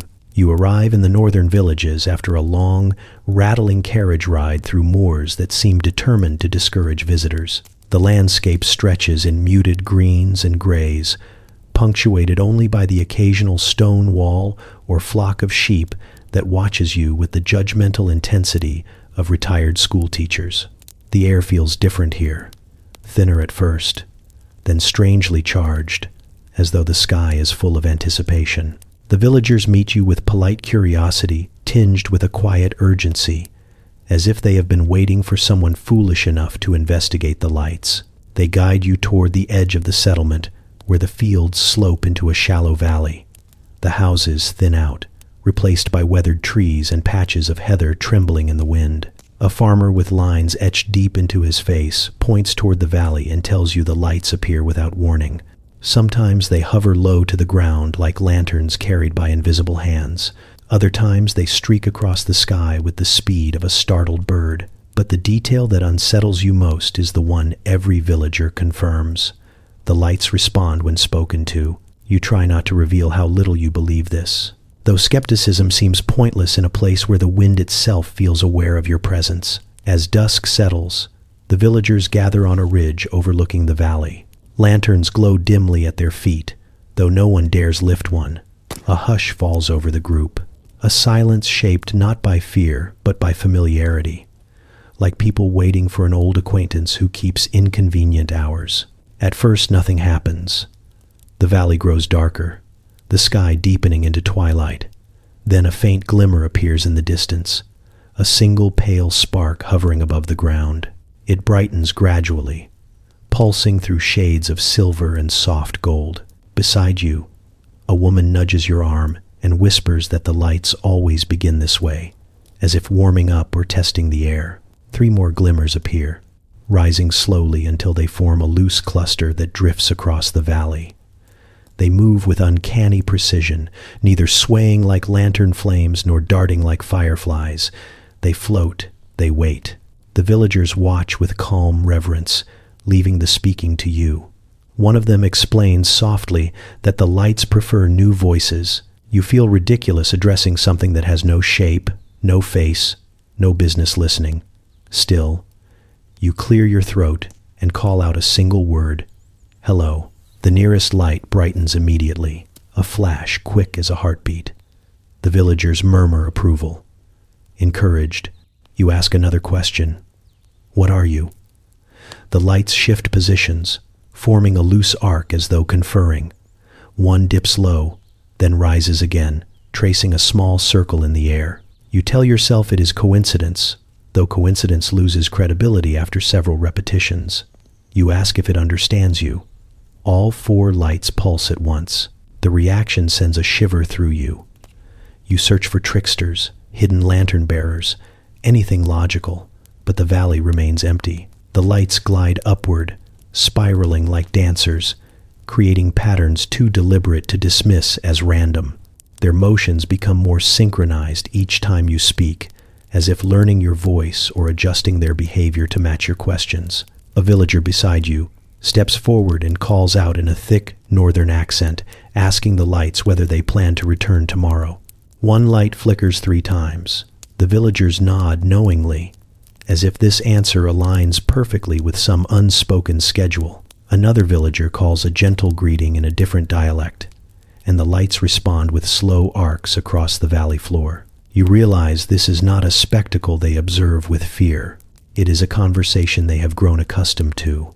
You try one final question. "Why do you appear here?" The lights freeze. Their glow tightens, narrowing to sharp points, and for a long moment they simply hang there, suspended. Then they move in unison, rising slowly until they form a perfect vertical line that stretches upward into the darkening sky. They hover like that, silent and rigid, before suddenly flaring into a brilliant burst that floods the valley with shimmering white. The brightness lasts only a second, but it leaves an afterimage etched across your vision, like an imprint of something unfathomable. When your sight clears, the lights are gone. The villagers remain calm, gathering lanterns and preparing to return home. One of them claps you on the shoulder with sympathetic amusement, as though to welcome you into a club whose initiation you did not realize you were undergoing. They tell you the lights have never spoken plainly and never will, but they listen and they answer in their own way. As you leave the ridge, you glance back once more.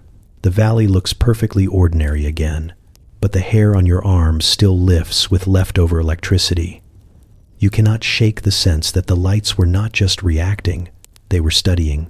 You find the activists gathered in a dim cellar beneath a tea shop that smells strongly of bergamot and mild rebellion. They greet you with cautious nods, the sort that suggests they have practiced appearing both welcoming and suspicious at the same time. A single lantern casts wavering shadows across their faces, making them look theatrical, though the mood in the room is anything but playful. Their leader, a wiry woman with sharp eyes and ink-stained fingers, gestures for you to sit. She explains that they are not revolutionaries, merely individuals concerned that certain discoveries remain locked behind palace walls where no one bothers to pretend secrecy is accidental. You expect overheated speculation or pamphlets full of exaggerated diagrams. Instead, you find notes on devices that should not exist, detailed sketches of engines powered by forces not yet named, descriptions of communication systems capable of reaching across continents without telegraph wires, reports of medical contraptions that heal tissue with focused beams of light. Each claim is too elaborate to dismiss easily, yet too unbelievable to accept without hesitation. The activists insist that these innovations are not inventions of the future. They are inventions of the present, hoarded by the crown as quietly as jewels. You ask how they can be certain. They exchange glances before producing a folder filled with copies of documents smuggled out through channels they refuse to discuss. The pages are stamped with insignias that look unmistakably official. One describes experiments involving gravity manipulation, written in such dry bureaucratic language that you almost miss the enormity of the concept.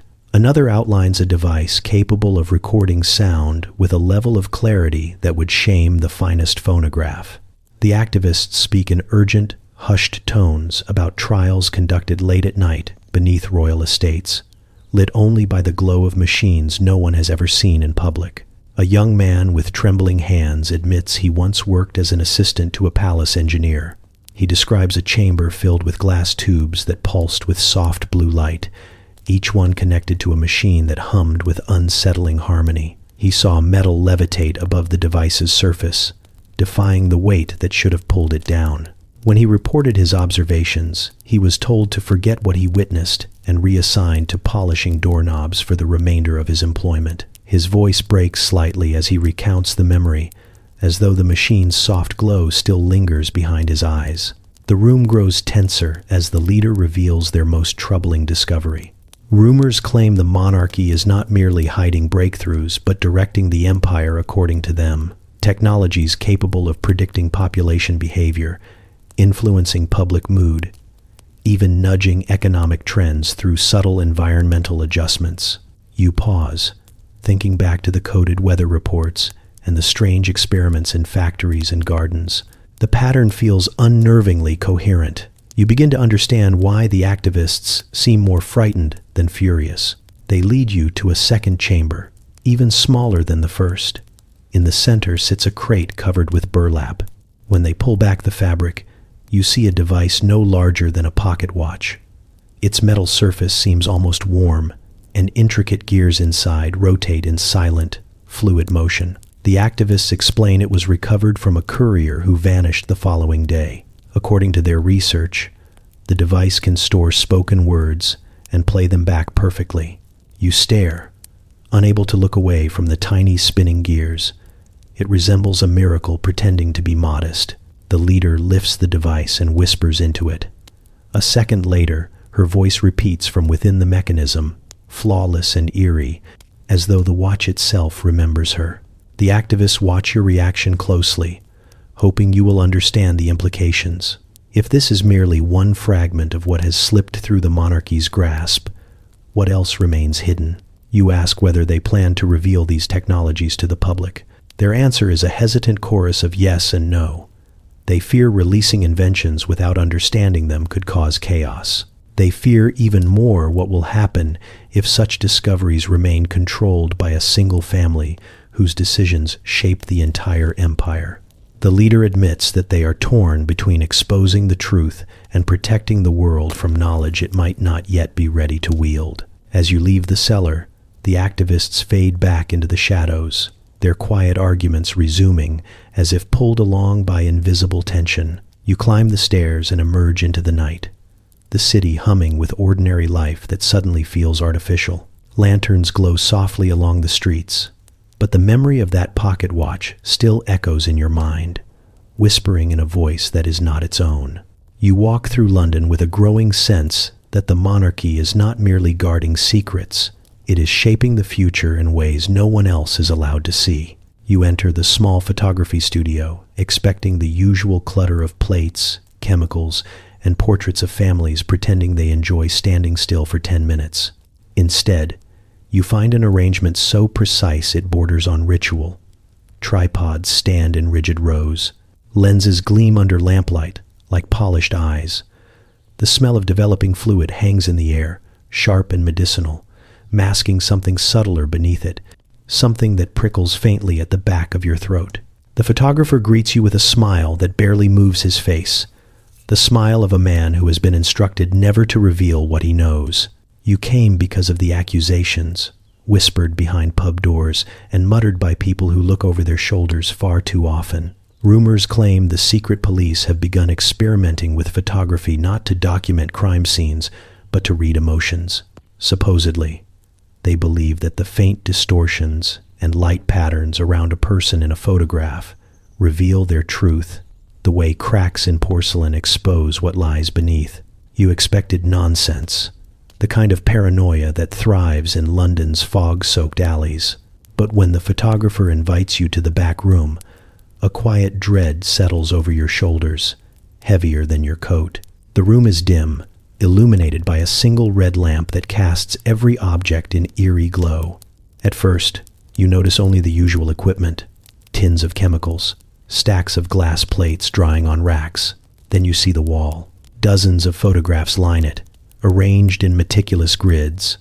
They are portraits, but not ordinary ones. Each face has been marked with inked annotations, tiny lines connecting specific shadows to handwritten notes in the margins. Words like guilt, hesitation, concealed affection, and practiced innocence appear beside the images with unsettling confidence.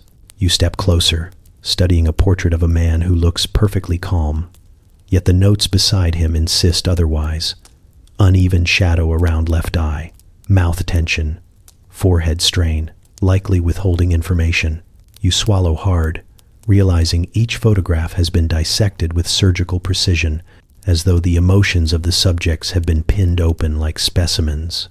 The photographer watches you, hands folded behind his back. He explains that the secret police commissioned the prototypes as part of an initiative to refine interrogations. Traditional questioning, he says, relies too much on instinct. Photographic emotion mapping, however, promises accuracy. His tone is clinical, almost proud, but his eyes flick away too quickly whenever you look directly at him. He leads you to a contraption standing beneath a draped cloth. When he unveils it, the device resembles a camera only in the loosest sense.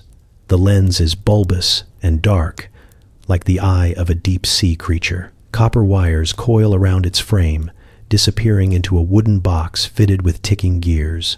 A plate holder sits at the back, but above it hangs a separate panel of glass etched with faint concentric circles. The photographer explains that the circles act as filters, each one designed to capture different emotional wavelengths. Before you can question what emotional wavelengths are, he demonstrates the device. He asks you to stand before the lens, which is absolutely the last thing you want. But the room feels too still to refuse. The camera emits a soft hum, a low vibrating sound that seems to resonate inside your ribs. The lens dilates slightly, as though focusing with living intention. A flicker of light flashes. You blink, disoriented. The hum fades. The photographer retrieves the glass plate with trembling hands. He immerses it in a tray of chemicals that bubble faintly. When he lifts it, you see your own face emerging, pale and grainy, but around your eyes, around your mouth, around the edges of your silhouette, strange patterns bloom. Dark ripples, faint halos, small fractures of light and shadow that do not appear in ordinary photographs. The photographer studies the markings with professional detachment, murmuring an evaluation under his breath. Heightened vigilance, internal tension, recent exposure to disruptive information. You feel a chill slide down your spine. The machine reads you, or believes it does. You ask sharply whether the device is accurate. He hesitates. Sometimes, he says, sometimes too accurate. Then he shows you another plate, this one of a police inspector. The annotations beside it are more severe. Concealed hostility, violent impulse, risk factor high. You ask what became of him. The photographer lowers his voice and explains that the inspector was removed from duty the following week, though no official reason was ever provided. You stare at your own photograph again. The marks seem to shift under the lamplight, as though alive, as though analyzing you in return. You place the plate down quickly, careful not to crack it, terrified of seeing what other truths it might claim. As you leave the studio, you feel watched not by people, but by the idea that every flicker of expression could soon become a piece of evidence. The fog outside curls around your shoulders, like a reminder that London is full of eyes, some mechanical, some human, all far too interested in what you feel. And you realize this new technology does not merely capture faces, it captures fear. You begin noticing it long before anyone speaks of conspiracy. The public clocks seem slightly off, each one a little inconsistent with the next. At first it feels like the usual Victorian imprecision, the kind that results from overworked lamplighters and clock wardens who take their tea breaks seriously. But after several days of wandering the city, you realize the clocks disagree more boldly now, as though time itself has lost faith in its responsibilities. One tower rings the hour early. Another lags behind by a stretch too large to dismiss. The pattern gnaws at you quietly until someone finally whispers the theory aloud. It happens in a crowded coffee house where the air tastes faintly of burnt beans and ambition. A scholar in a wrinkled coat leans toward his companion and murmurs that timekeeping is being manipulated. Not carelessly, not through human error, but deliberately. You freeze mid-sip as he explains that the monarchy, or the government, or someone even less comforting, has begun adjusting the flow of minutes across the city. The claim sounds absurd, yet as soon as he says it, you feel a prickle of recognition. Something has been wrong for quite some time, and now you have a word for it. You decide to investigate by visiting the public clocks yourself. The first stands near a bustling market, its face bright beneath the afternoon sun. You watch the minute hand twitch forward, then hesitate, as if reconsidering. The second clock, perched atop a railway station, ticks confidently for several moments before pausing long enough for a pigeon to stare at it judgmentally. The third, mounted on the side of a church, skips an entire minute altogether, leaping ahead as though in a hurry to reach a future not yet ready. When you ask the wardens about these discrepancies, they grow nervous. One insists the mechanisms are sound and that you must have misread the dial. Another claims the clocks simply disagree sometimes, the way people do when discussing politics. A third offers you a lecture on humidity affecting gears, though his eyes flick toward the tower as if expecting it to deny him. You realize none of the wardens actually believes what they are saying. They repeat the excuses because someone told them to. Your search leads you to a clockmaker's workshop tucked between two narrow lanes. Inside, gears and springs lie arranged in tidy rows that contrast sharply with the tension in the room. The clockmaker himself looks exhausted, dark circles carved beneath his eyes. When you mention the missing minutes, he flinches so visibly that a handful of screws rattle off a nearby table. He closes the shutters before speaking, his voice low and strained. He says the clocks are not malfunctioning, they are obeying new directives. You press him, and he finally admits that officials arrived weeks ago with sealed instructions. They demanded adjustments to the inner mechanisms of every major public clock in the city. Not repairs, adjustments. They supplied specialized parts bearing markings the clockmaker had never seen, etched with symbols that seemed more mathematical than mechanical. He installed them under threat of losing his livelihood and, possibly, the freedom to complain about it. He opens a drawer and reveals one of the modified gears. It is beautifully crafted yet unnerving, with tiny grooves that catch the light in shifting patterns, almost as though they pulse. He places it in your hand, and the metal feels faintly warm, as if holding a memory of motion. He warns you that these gears do not simply alter timekeeping, they alter time itself. You try to laugh, to treat the claim as the fevered imagination of an overworked craftsman, but he gestures abruptly toward the shop's wall clock. The minute hand glides smoothly, then stutters, then leaps forward 2 entire notches with quiet determination. You check your own pocket watch, which disagrees entirely. The clockmaker nods grimly, as though the clock has just confirmed something he wished were untrue. He explains that the manipulated minutes tend to vanish at dawn and dusk, moments when the city shifts between states of light and dark. He suspects the missing minutes are not simply lost but reallocated, compressed into unseen pockets of time that benefit someone, somewhere. He has begun keeping a private record of every anomaly, and he shows you the notebook. The entries describe periods when crowds seemed to freeze for a heartbeat, when conversations lost their rhythm, when mornings arrived slightly earlier than they should. You leave the workshop feeling unsteady, your thoughts tangled like the inner workings of a clock stripped of logic. As evening settles, you notice the gas lamps flickering in unison, each one steadying a moment after the last. The city's rhythm feels wrong again, shifting with a pulse too synchronized to be natural. You glance up at a nearby tower clock just in time to watch its minute hand jump. The movement is small, almost delicate, but unmistakably intentional. It hits you all at once.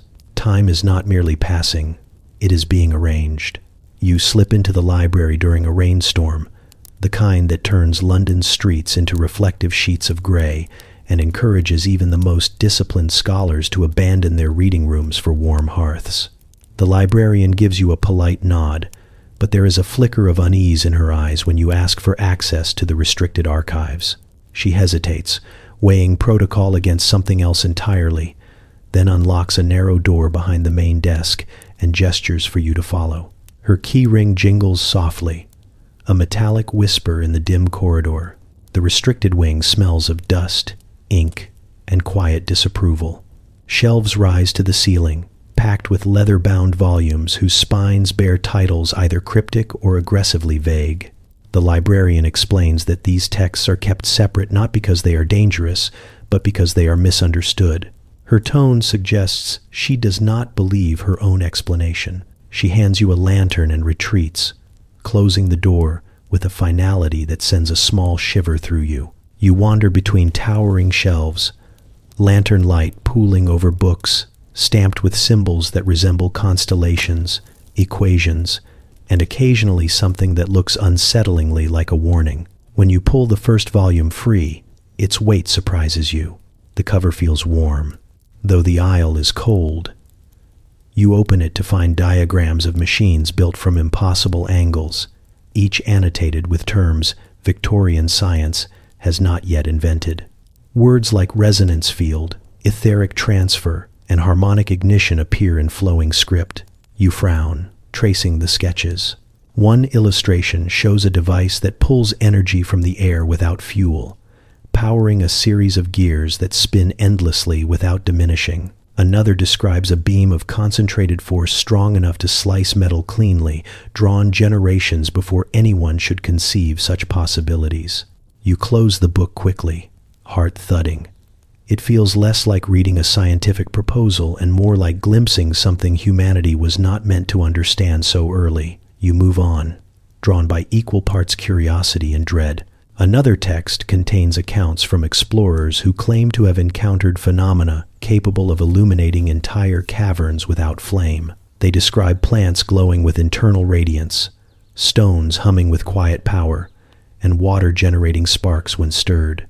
Their language teeters between awe and terror. Most of their names are underlined in red ink, accompanied by brief notes in the margins. Missing, missing, deceased, missing. As you continue, the air grows warmer. You reach a shelf tucked into the far corner, where the lantern flame flickers violently, as if protesting. The books here look newer, their covers immaculate despite the dust around them. You pull one free and open it, expecting dense text. Instead, you find equations that spiral down the page like vines growing wild. They loop and twist, leaving little room for words. In the center of one page sits a diagram of a sphere encircled by rings of energy, each labeled with symbols that shimmer faintly in the lantern light. You run your finger over the ink. It tingles. A soft creak startles you.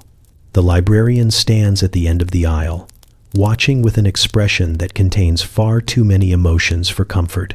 She steps closer, lowering her voice as though the shelves themselves might be listening. She says the forbidden texts arrived gradually, from estates of scientists who worked alone and died abruptly.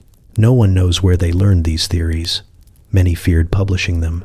Others insisted these discoveries were not inventions, but recoveries of knowledge older than modern civilization. You ask why the texts are hidden. She gives a thin, weary smile. Because people who study them tend to ask questions that draw unwanted attention. She gestures toward a locked cabinet beside the shelves, its metal latch worn with use. Inside are smaller notebooks filled with sketches, so detailed they appear almost like mechanical portraits. One drawing shows a handheld device emitting a field of light, bending objects around it. Another depicts a tower pulling lightning downward into a chamber where energy swirls like captured storm clouds. You feel the hairs on your arms rise. The librarian tells you that a few researchers attempted to build prototypes based on these designs. Their laboratories suffered unexplained fires, collapses, and in one case, a complete disappearance that left only scorch marks and a faint humming that lingered for hours. Authorities declared these incidents tragic accidents. The surviving researchers left London quietly, refusing to speak about their work again. You close the notebook carefully and return it to the cabinet. The librarian locks it quickly, as if relieved to seal the knowledge away. You glance back at the shelves, suddenly aware of a pressure in the air, a heaviness that suggests these books do not simply sit in silence. They wait. When you leave the restricted wing, the librarian locks the door behind you with an almost ceremonial care. Rain patters softly against the windows, a welcome sound after the stillness inside. As you step into the main hall, you realize that Victorian science is not merely advancing, it is remembering something. You meet the whistleblowers in a cramped pub that smells of damp wool, spilled ale, and secrets far too heavy for its low ceilings. They sit huddled in the darkest booth, a trio of men and women who look as though they have slept poorly for several weeks, maybe longer. One glances toward the door every few seconds. Another keeps both hands wrapped tightly around a cup he never drinks from, and a third has positioned herself so she can watch the entire room without moving her head. You introduce yourself carefully. They nod with the jittery relief of people who have been waiting for someone to believe them, or at least pretend to. You expected tales of corruption, perhaps petty misuse of funds, but instead, they begin describing the sewer system with an intensity that feels entirely disproportionate. They claim the tunnels beneath London are more than infrastructure. They are listening. You blink, wondering whether this is a metaphor. It is not. According to them, pipes built under the guise of drainage include narrow channels fitted with resonant cavities designed to capture echoes from above, footsteps, conversations, arguments whispered in confidence. All of it collected, funneled, and delivered to chambers positioned strategically beneath government buildings. You try to imagine engineers crouching in tunnels, tuning lengths of metal to eavesdrop on the city like an enormous stethoscope pressed to London's chest. The imagery is ridiculous, yet the whistleblowers speak with such precision that your laughter dissolves before it reaches your throat. They describe workers assigned to maintain the deeper sections of the system, men who perform repairs without fully understanding why the pipes vibrate with patterns that are not caused by water. One woman explains that certain junctions hum when people gather on specific streets, that the tunnels beneath busy markets ring like distant bells when enough voices overlap. She insists the vibrations travel along designated routes, guided to underground vaults where officials sit listening. You ask how they know this, and they exchange a series of looks before one of them retrieves a rolled blueprint from inside his coat.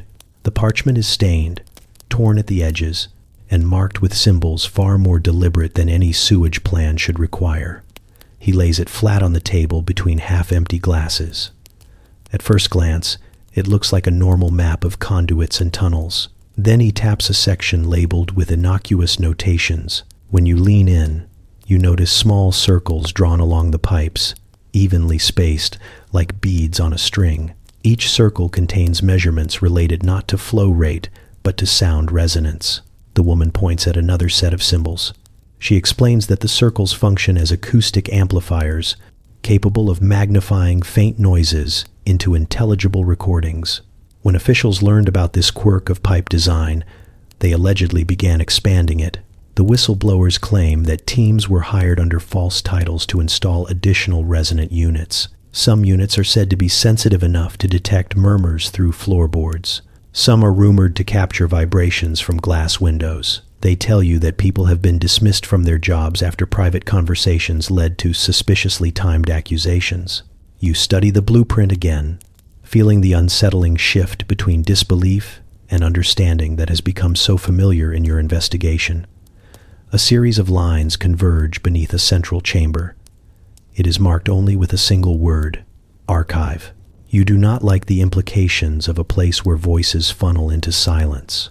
One whistleblower leans forward and says he once entered that chamber during a maintenance assignment. He describes a large circular room filled with pipes of varying widths, each one humming gently like a hive preparing for winter. The air vibrated with layers of sound, indecipherable yet unmistakably human. He tells you he fled after realizing the hums occasionally coalesced into words, as though the chamber were speaking in a voice stitched together from hundreds of overheard conversations. He has not been assigned to that section since. The pub door opens, and a draft cuts through the room. All three whistleblowers fall silent. You turn, seeing only a delivery boy wiping his boots on the mat, but the tension lingers. They urge you to keep their names to yourself, to never cite them directly. They claim officials track inquiries about the sewers with suspicious accuracy, and anyone asking too many questions ends up reassigned, relocated, or quietly unaccounted for. You leave the pub with the blueprint rolled tightly under your coat.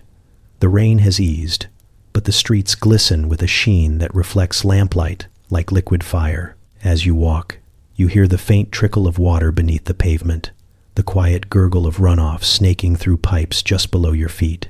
You pause beside a drain and listen. The water rushes steadily, but beneath it, you swear you hear something else. A faint rhythm, a whisper, a pattern. You step back, heart thudding, suddenly aware of how loudly the city speaks, and how carefully something beneath it listens.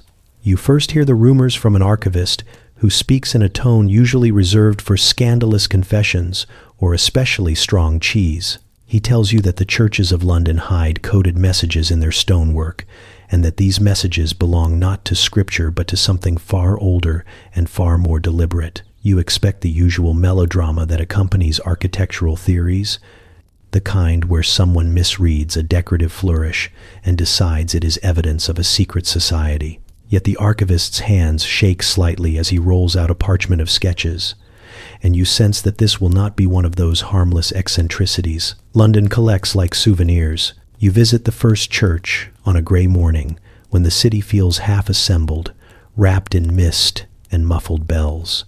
At a glance, the building seems ordinary, a respectable blend of Gothic arches and spires intended to nudge parishioners toward humility. But once you begin examining the carvings, you notice something odd. The spacing between certain stone rosettes follows a precise sequence, one that looks suspiciously like a mathematical progression. You count the intervals again. The pattern remains. The archivist had hinted at this, but seeing it etched into centuries-old stone sends a ripple of unease through your chest. You step inside. Light filters through stained glass in narrow, colorful ribbons, illuminating floor tiles arranged with unsettling symmetry. You kneel to examine them closely and notice that the shapes repeat with a rhythm too intentional for decorative whim. A sexton approaches, broom in hand, and asks whether you are lost. You mention the patterns as casually as possible. His expression twitches, almost imperceptibly, before he mutters that the builders possessed an enthusiasm for geometry. Then he sweeps away before you can press further. You move from church to church, each one revealing more details that refuse to be dismissed as coincidence. Columns spaced according to numerical sequences associated with astronomical cycles. Angles between arches that align perfectly with solstice positions. Even the placement of windows appears calculated to cast beams of light onto specific carvings at certain hours, as though the buildings themselves are sundials disguised in ecclesiastical clothing. You take notes in a small journal, filling pages with sketches and numbers. The deeper you look, the more you see. At street, Martin's, you find a row of carved faces positioned with intervals matching a prime number series. At Street. Dunstan's, the stone tracery in the upper windows, mirrors the structure of harmonic ratios used in telegraph experiments. You stare at the patterns until your eyes blur, until the architecture feels less like construction and more like communication. One afternoon, you climb a narrow spiral staircase leading to a bell tower. The stairwell is dim, lit only by slivers of daylight leaking through arrow slits. Halfway up, you run your fingers along the wall and freeze. Etched into the stone are shallow grooves arranged in patterns you recognize from coded correspondences used by certain scientific societies. You trace the lines, half expecting them to rearrange themselves beneath your touch. The grooves continue upward, disappearing into the darkness above. At the top, you find more carvings behind the bells, hidden in a place no parishioner would ever see. Circles intersect with triangles, and triangles overlap with arcs that resemble orbital diagrams. You flip through your journal, comparing notes. The proportions match the star charts kept by astronomers who map constellations believed to shift deliberately. The geometry here is not religious. It is observational. A thought settles uneasily in your mind. Someone used the churches as repositories of information, not symbols meant to inspire faith, but instructions, coordinates, warnings, perhaps. You try to imagine the stonemasons tasked with carving these secrets into public buildings under the guise of piety. Were they sworn to silence, or did they not understand what they constructed? You picture an architect sketching these designs late at night, pausing whenever a floorboard creaked. As you descend the staircase, the sexton waits at the bottom, hands clasped, eyes far too knowing. He asks calmly whether you have found what you were looking for. You reply that you were only admiring the craftsmanship. He gives a small, strained smile. That is how it begins for everyone, he says, before turning away to extinguish a stray candle. You step outside into the open air, the bells booming above you, shaking dust from ancient rafters. The church looms behind you, solemn and silent, yet it feels less like a sanctuary now and more like a coded manuscript carved in stone. You look back one last time, tracing the roofline with your eyes.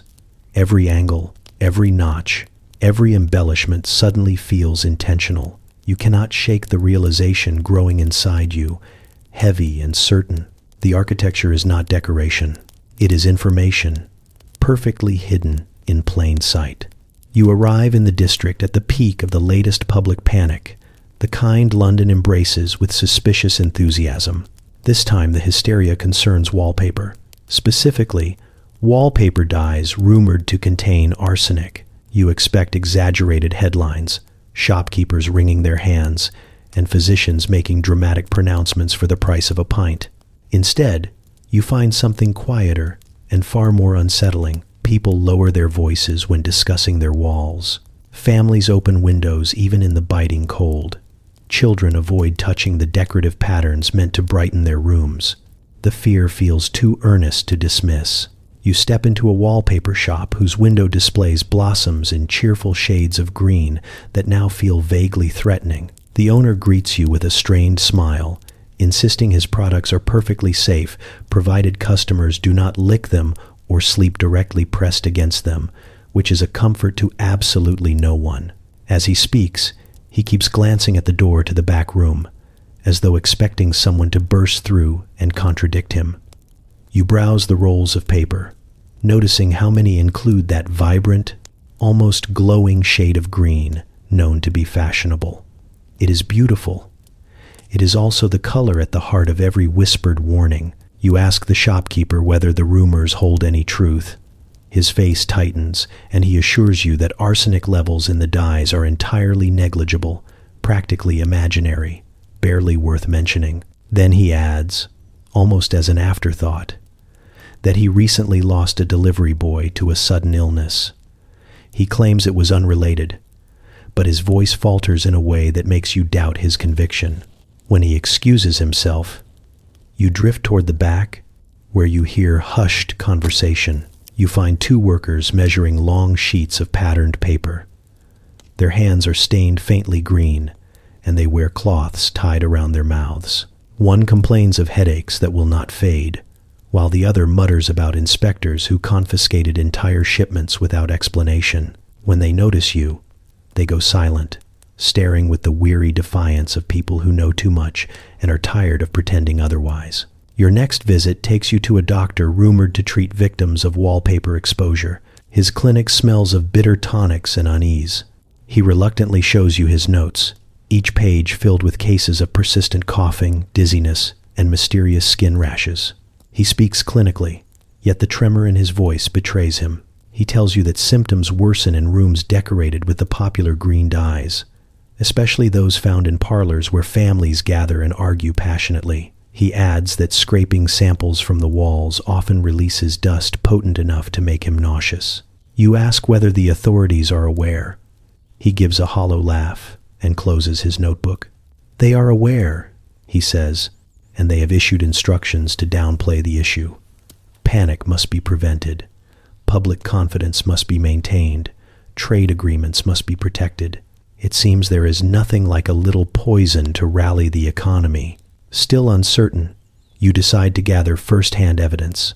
You visit a townhouse belonging to a family who recently fell ill. The matron leads you to a parlor painted in a charming pattern of vines and flowers, all printed in that vivid green. The wallpaper gleams faintly in the lamplight, almost as though alive. The air feels heavy, tinged with a scent too metallic to be soothing.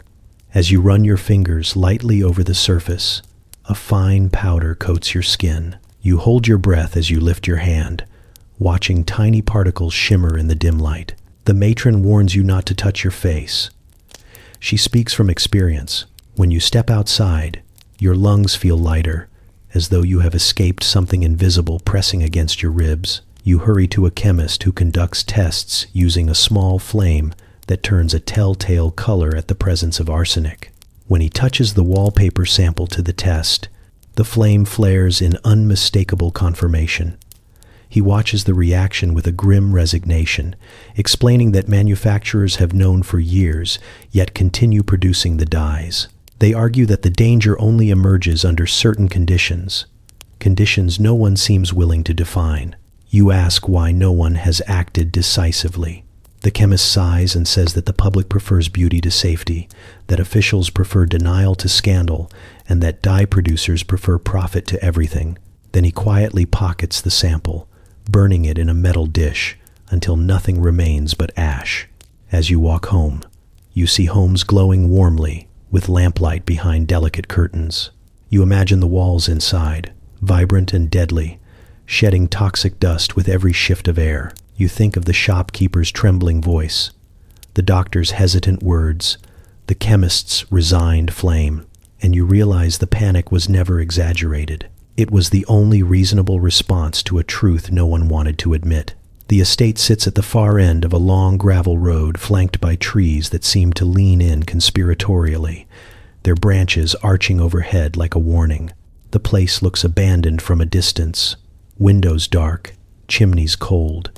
But as you approach, a faint vibration thrums beneath the earth. It hums up through your boots in a steady pulse, subtle enough to ignore if you were not listening for it. You have followed rumors that scientists here are experimenting with sound, not music or acoustics, but frequencies so precise they slip beneath ordinary hearing and into the realm of uncanny possibility. The front door stands slightly ajar. You push it open and step into a hallway layered in dust, except for a thin path of footprints leading inward. The air feels charged, as though someone has stretched a violin string through the entire house and left it quivering. You follow the footprints to a drawing room where heavy drapes have been pulled tight.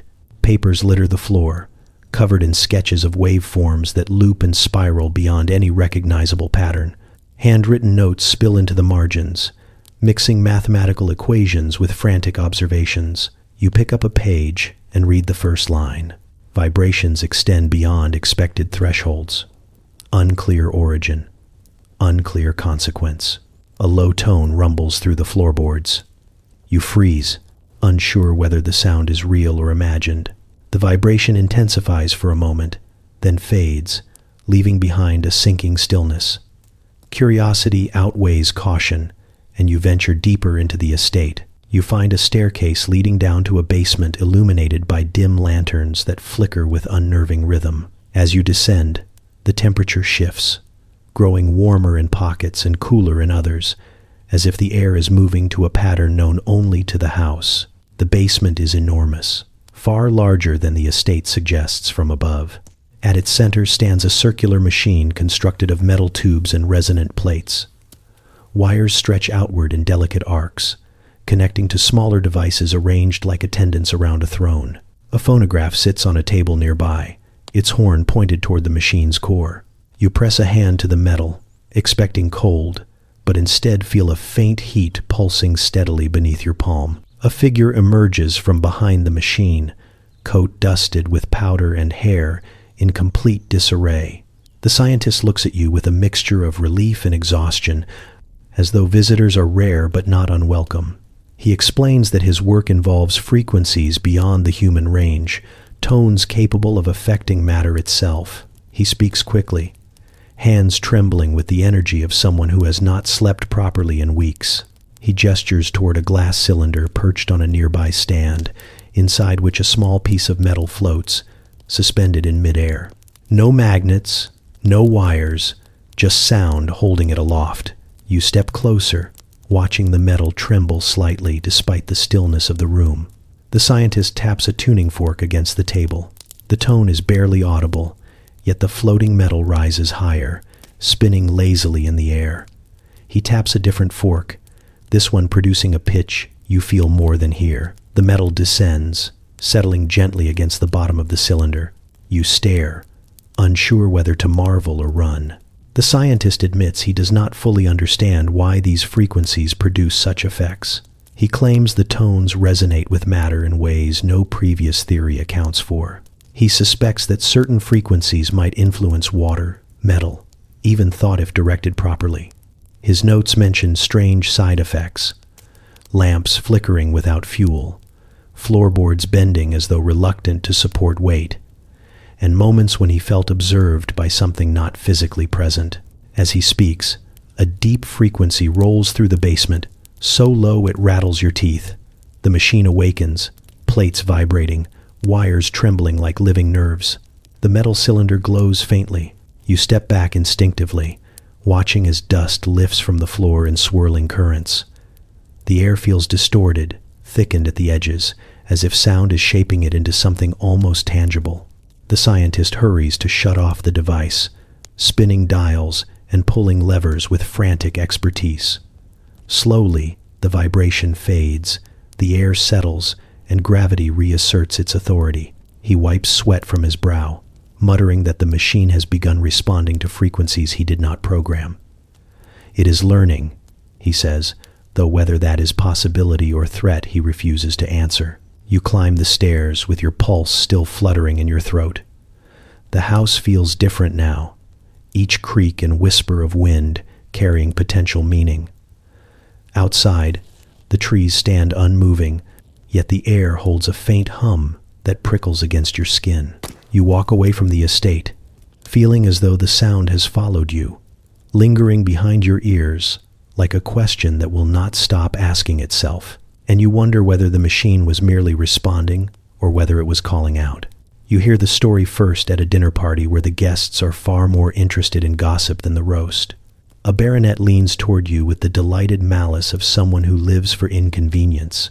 He tells you that several aristocrats presumed dead are, in fact, very much alive, tucked away in country estates or foreign retreats, while their families stage tasteful mourning rituals.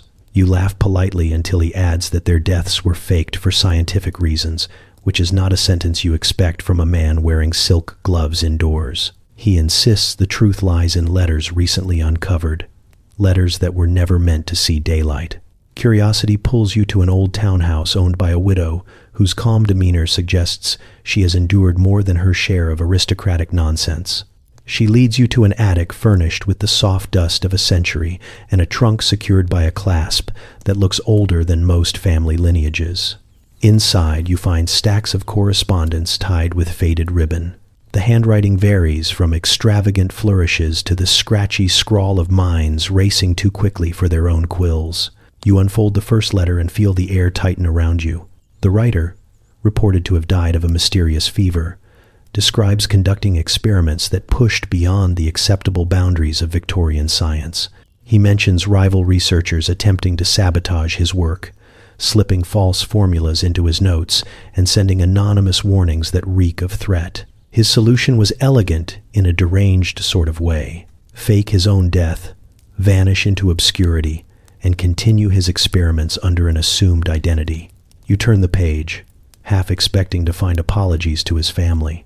Instead, he asks his confidant to deliver news of his demise with appropriate sadness, but not too much, as excessive grief might invite suspicion. Another letter reveals a woman of nobility whose staged death shocked polite society for months. Officially, she succumbed to a sudden illness. Unofficially, she escaped through a network of tunnels beneath her estate, accompanied only by a handful of trusted assistants and a crate of peculiar instruments. Her writing is sharp, infused with irritation toward her scientific rival, whom she calls a pompous man with the intellect of boiled mutton. She believed he planned to steal her research on botanical compounds capable of accelerating growth in ways that defied conventional understanding. Rather than confront him publicly, she orchestrated her exit with the precision of a military campaign. You find yet another letter, penned by a duke who supposedly drowned during an expedition. His tone is calm, almost cheerful, as he explains he never touched the water. Instead, he boarded a separate vessel under a false name, ensuring the world believed him a tragic warning about the sea while he relocated to a remote laboratory. He writes of breakthroughs that could not be shared openly, theories that would bring ridicule or worse. He mentions visits from other not-so-deceased colleagues, and describes gatherings where they exchange discoveries with the casual comfort of people who no longer need to maintain reputations. Piece by piece, a pattern emerges. These aristocrats were not merely faking deaths for dramatic flair. They were embroiled in a quiet scientific war, one waged with patents, stolen ideas, and rumors that tarnished reputations long before bodies were declared lifeless. Rivalries intensified until the only logical solution, at least in their minds, was for some to vanish entirely. Their letters revealed jealousy, ambition, and flashes of brilliance that feel both thrilling and unbalanced. You sense that these minds were not meant to be restrained by the expectations of polite salons. The widow watches you read with a calm expression, though her fingers twist slightly in her lap. She tells you she discovered the letters only after her husband passed away, and she believes he had been helping coordinate these disappearances. She claims he received coded messages instructing him to deliver parcels, reroute correspondence, and intercept nosy investigators.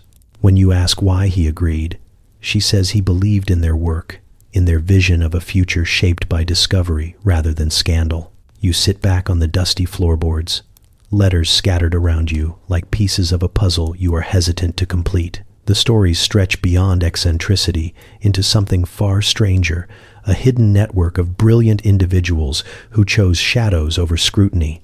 They traded their identities for freedom, their titles for secrecy, their funerals for laboratories humming with forbidden experiments. As you leave the attic, the widow closes the trunk with a soft click that feels almost ceremonial. You step out into the crisp air, aware that somewhere in the countryside or across distant oceans, people declared dead are conducting work that might alter the world while their gravestones quietly gather moss. And you cannot decide whether this revelation is reassuring, horrifying, or both. You enter the newspaper office expecting bustle and ink-stained chaos, the usual chorus of shouting editors and clattering presses. Instead, you find an eerie orderliness.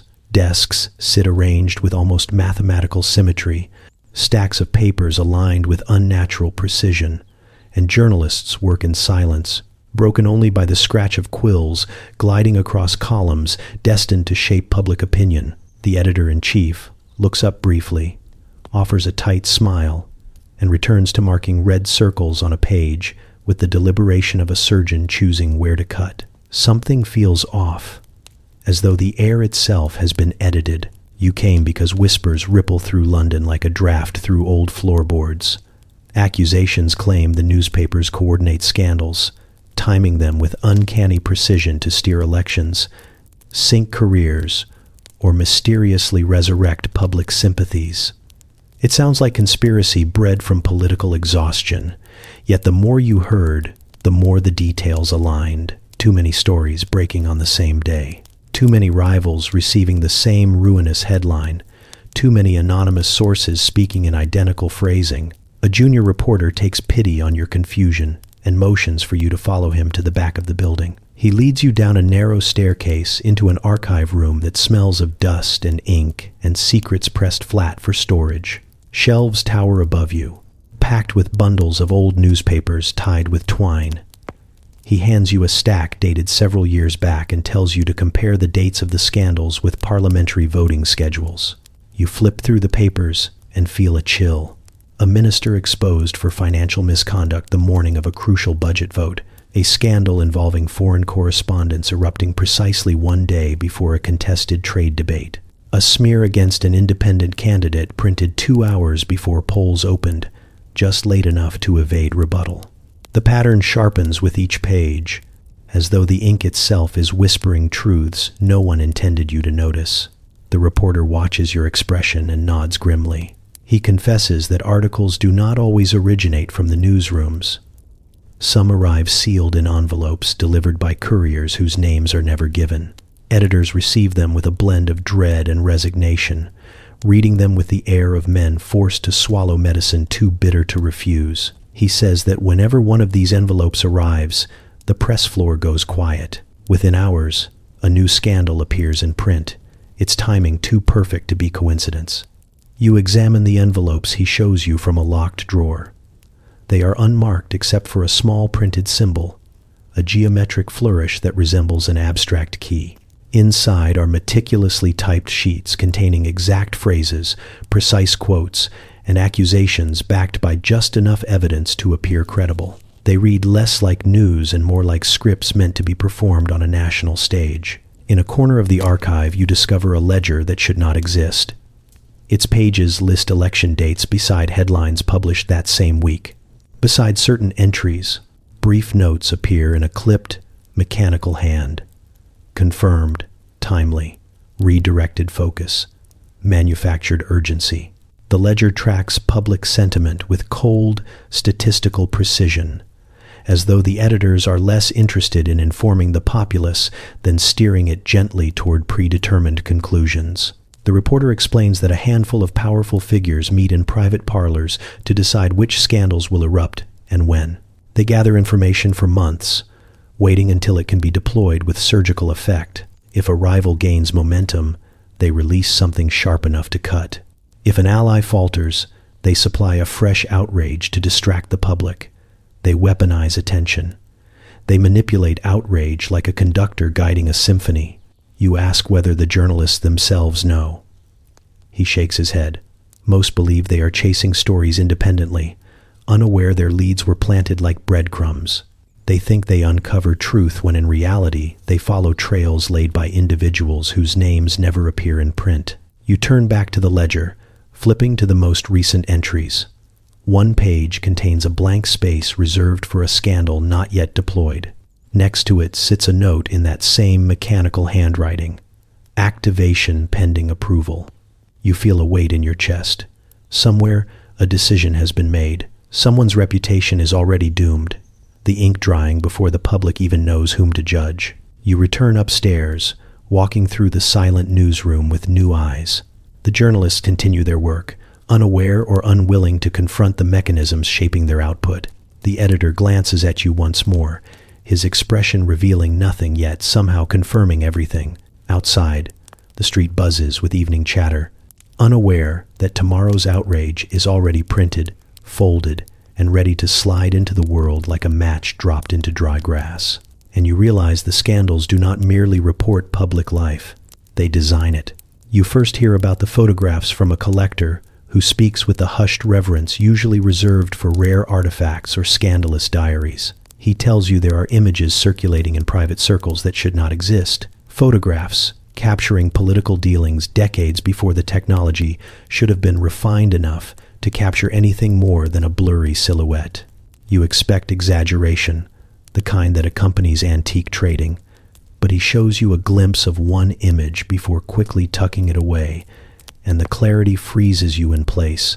A prominent statesman stands in a dimly lit parlor, speaking to a man whose face is half hidden, yet the detail is unmistakable.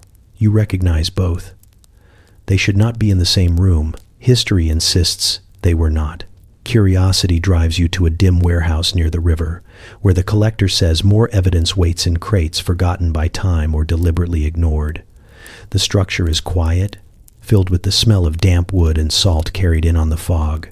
You pry open the first crate and find boxes labeled with innocuous symbols. Inside are stacks of photograph plates wrapped in cloth. You hold one up to the lantern. The image reveals a clandestine meeting at a private dock. The face is sharp enough to identify men who would later deny ever speaking to each other. You study the coat styles, the lantern glow, the angle of the shot. Someone captured this from above, perhaps from a rooftop or balcony, with a clarity that feels impossibly modern. As you sift through the plates, you notice a progression. The earliest ones are grainy, but still too detailed for their era.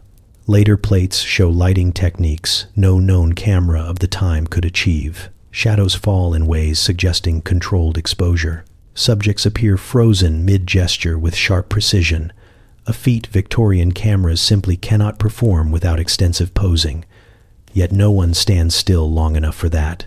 The images feel candid, almost intrusive, as though the photographer had mastered a technique decades ahead of the rest of the world. You find notes tucked between some of the plates. They describe lens experiments involving chemically treated glass, capable of capturing light at faster intervals. Familiar terms appear, but others read like fragments of a future handbook: acceleration compounds, stabilized crystal shutters, rapid impression emulsions. These are not diagrams of hypothetical devices.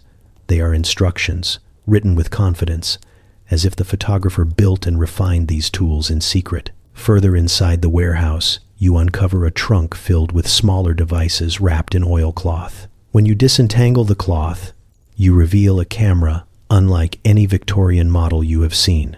It is compact, with a curved metal housing and a shutter that clicks softly when you touch it. You turn it over in your hands, marveling at how comfortable it feels, how impossibly advanced it appears. A small compartment holds thin glass plates pre-treated with chemicals, each one designed for rapid exposure. Someone engineered a handheld machine decades before the world would conceive such possibilities. A ledger lies at the bottom of the trunk.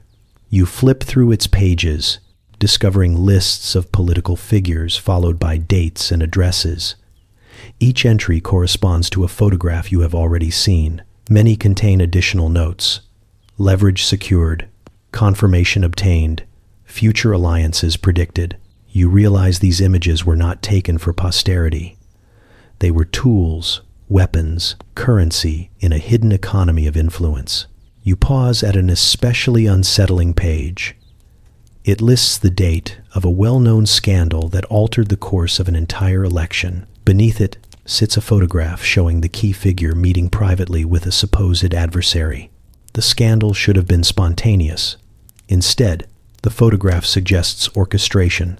Someone waited for the perfect moment to release damning information, shaping public opinion with cold precision. A creak echoes through the warehouse, pulling you back to the present. You extinguish your lantern instinctively, aware that the building suddenly feels less empty. Through the slats of the crate, you see a figure lingering near the entrance. They stay only long enough to confirm the door is still shut before disappearing into the fog. You cannot tell whether they belong to the past or the present, whether they are a remnant of the operation or a guardian ensuring its secrets remain buried. You rewrap the camera and close the crates gently, though your hands tremble. Outside, the city churns with ordinary life, unaware that its past may have been shaped by a lens no one knew existed. You walk quickly, feeling the night press around you, every shadow reminding you of the photographs etched with impossible detail. and you realize the political world was documented long before it knew it was being watched.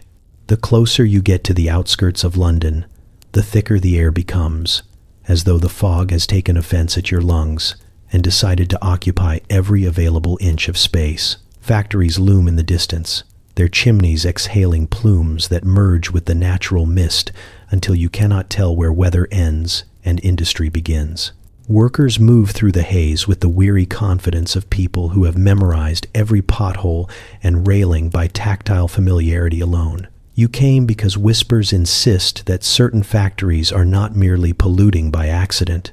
They are generating harmful fog intentionally, each plume shaped with purpose rather than carelessness. You begin with the factory most often accused, a towering brick structure whose windows glow faintly in the dim afternoon. Inside, the air smells of coal, chemicals, and something sharper you cannot identify. Machinery clatters rhythmically, shuddering with mechanical pride. A foreman approaches you with a smile too rehearsed to trust. He speaks about productivity, improved output, and innovations that benefit society. His words slip around the subject of emissions with the agility of a politician dodging responsibility. He dismisses rumors of deliberate fog-making as nonsense invented by competitors. His tone is steady, yet his hands tremble slightly when you ask to see the records. You wander the factory floor, noticing vents shaped oddly, as though designed not to release steam but to direct it. Workers cough into handkerchiefs stained with gray that no amount of washing will remove. A woman near a large vat stirs with mechanical precision, eyes watering as she tells you quietly that they increase production at dusk. She mentions something about quotas, patterns, and supervisors who count not only output but atmospheric density. Then she turns away quickly when the foreman glances in her direction. In a storage room, you discover crates filled with canisters, labeled using abbreviations that do not match any standard chemical notation you know. You pry open one and find a powder with a dull sheen, faintly sweet-smelling, the aroma clinging to your skin even after you shut the crate. A worker catches sight of you and quietly warns that the powder is not meant for handling without protective gear. When you ask what it does, he hesitates before whispering that it interacts with moisture in the air. His expression suggests he has said too much. The ledgers are hidden in an office above the floor, accessible only after the foreman leaves briefly to reprimand a worker. You slip inside, close the door, and sift through the papers strewn across a desk worn smooth by anxious hands. Most pages detail mundane expenses, wages, and supply orders. Then you find a section marked only with a small symbol resembling a swirling cloud. The entries beneath it are written in a different hand, the ink darker, the script meticulous.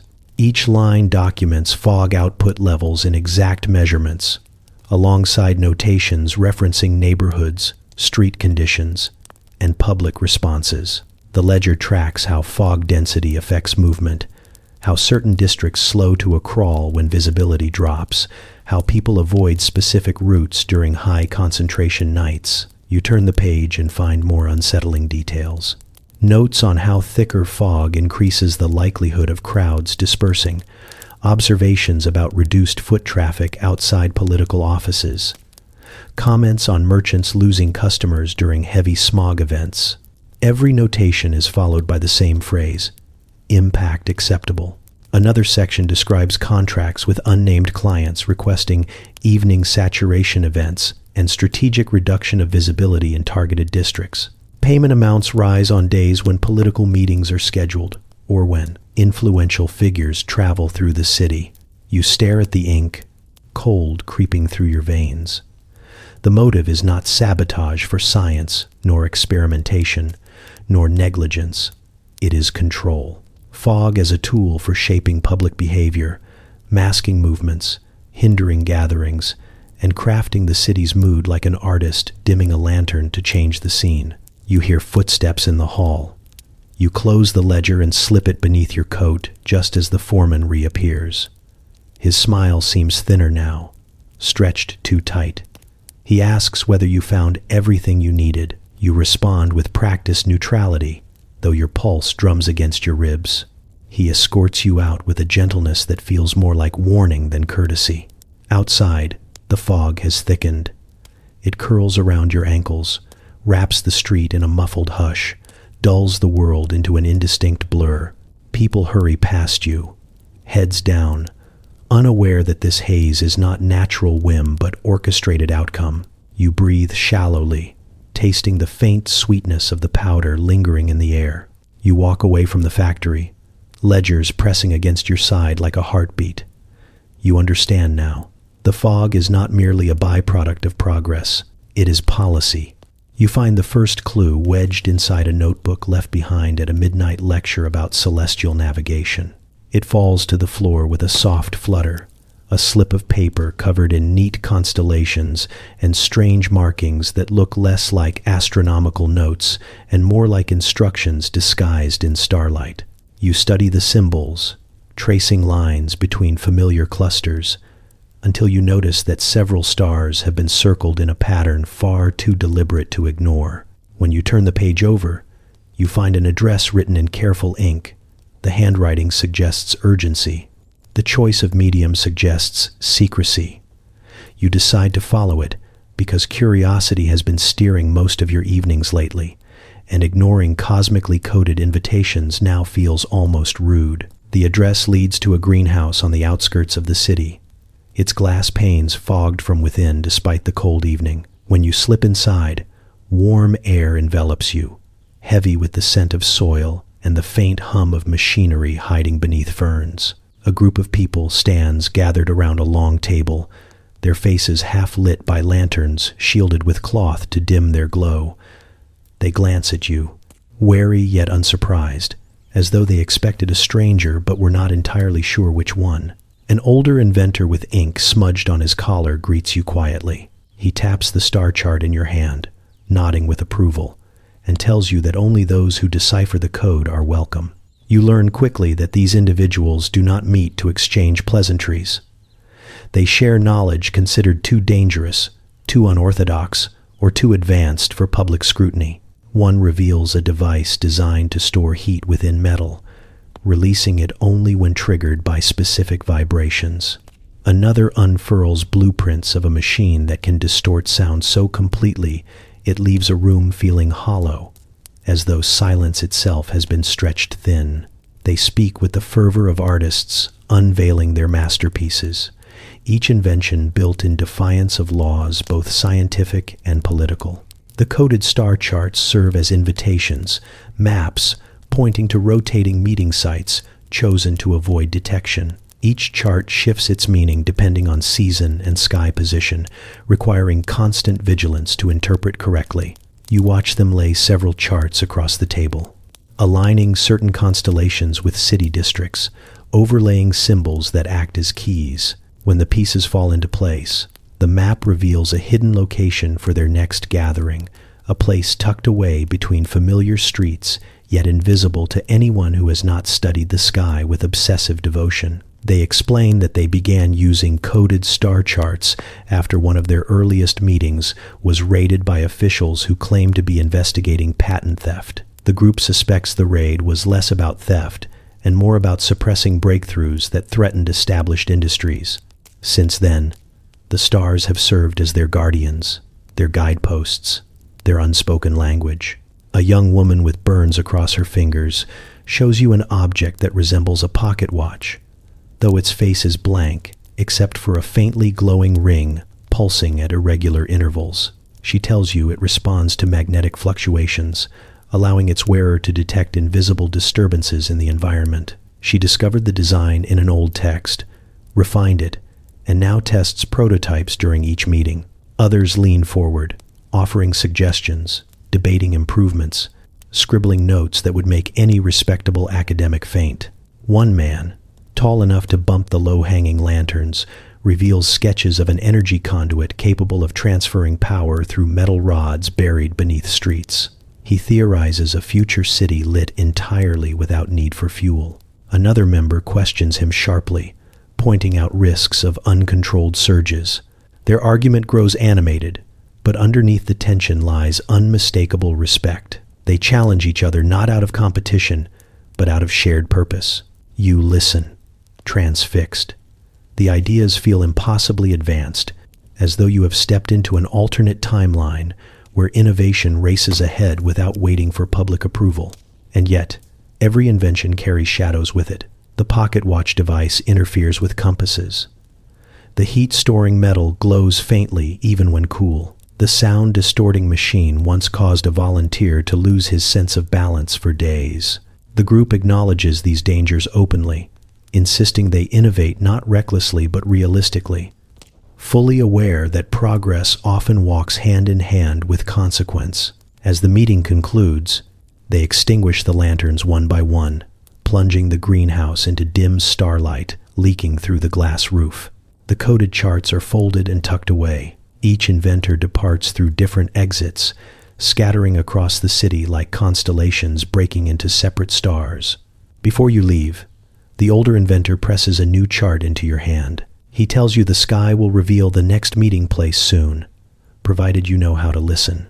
Outside, the night feels sharper, the stars brighter, as if the heavens themselves are complicit in this quiet rebellion.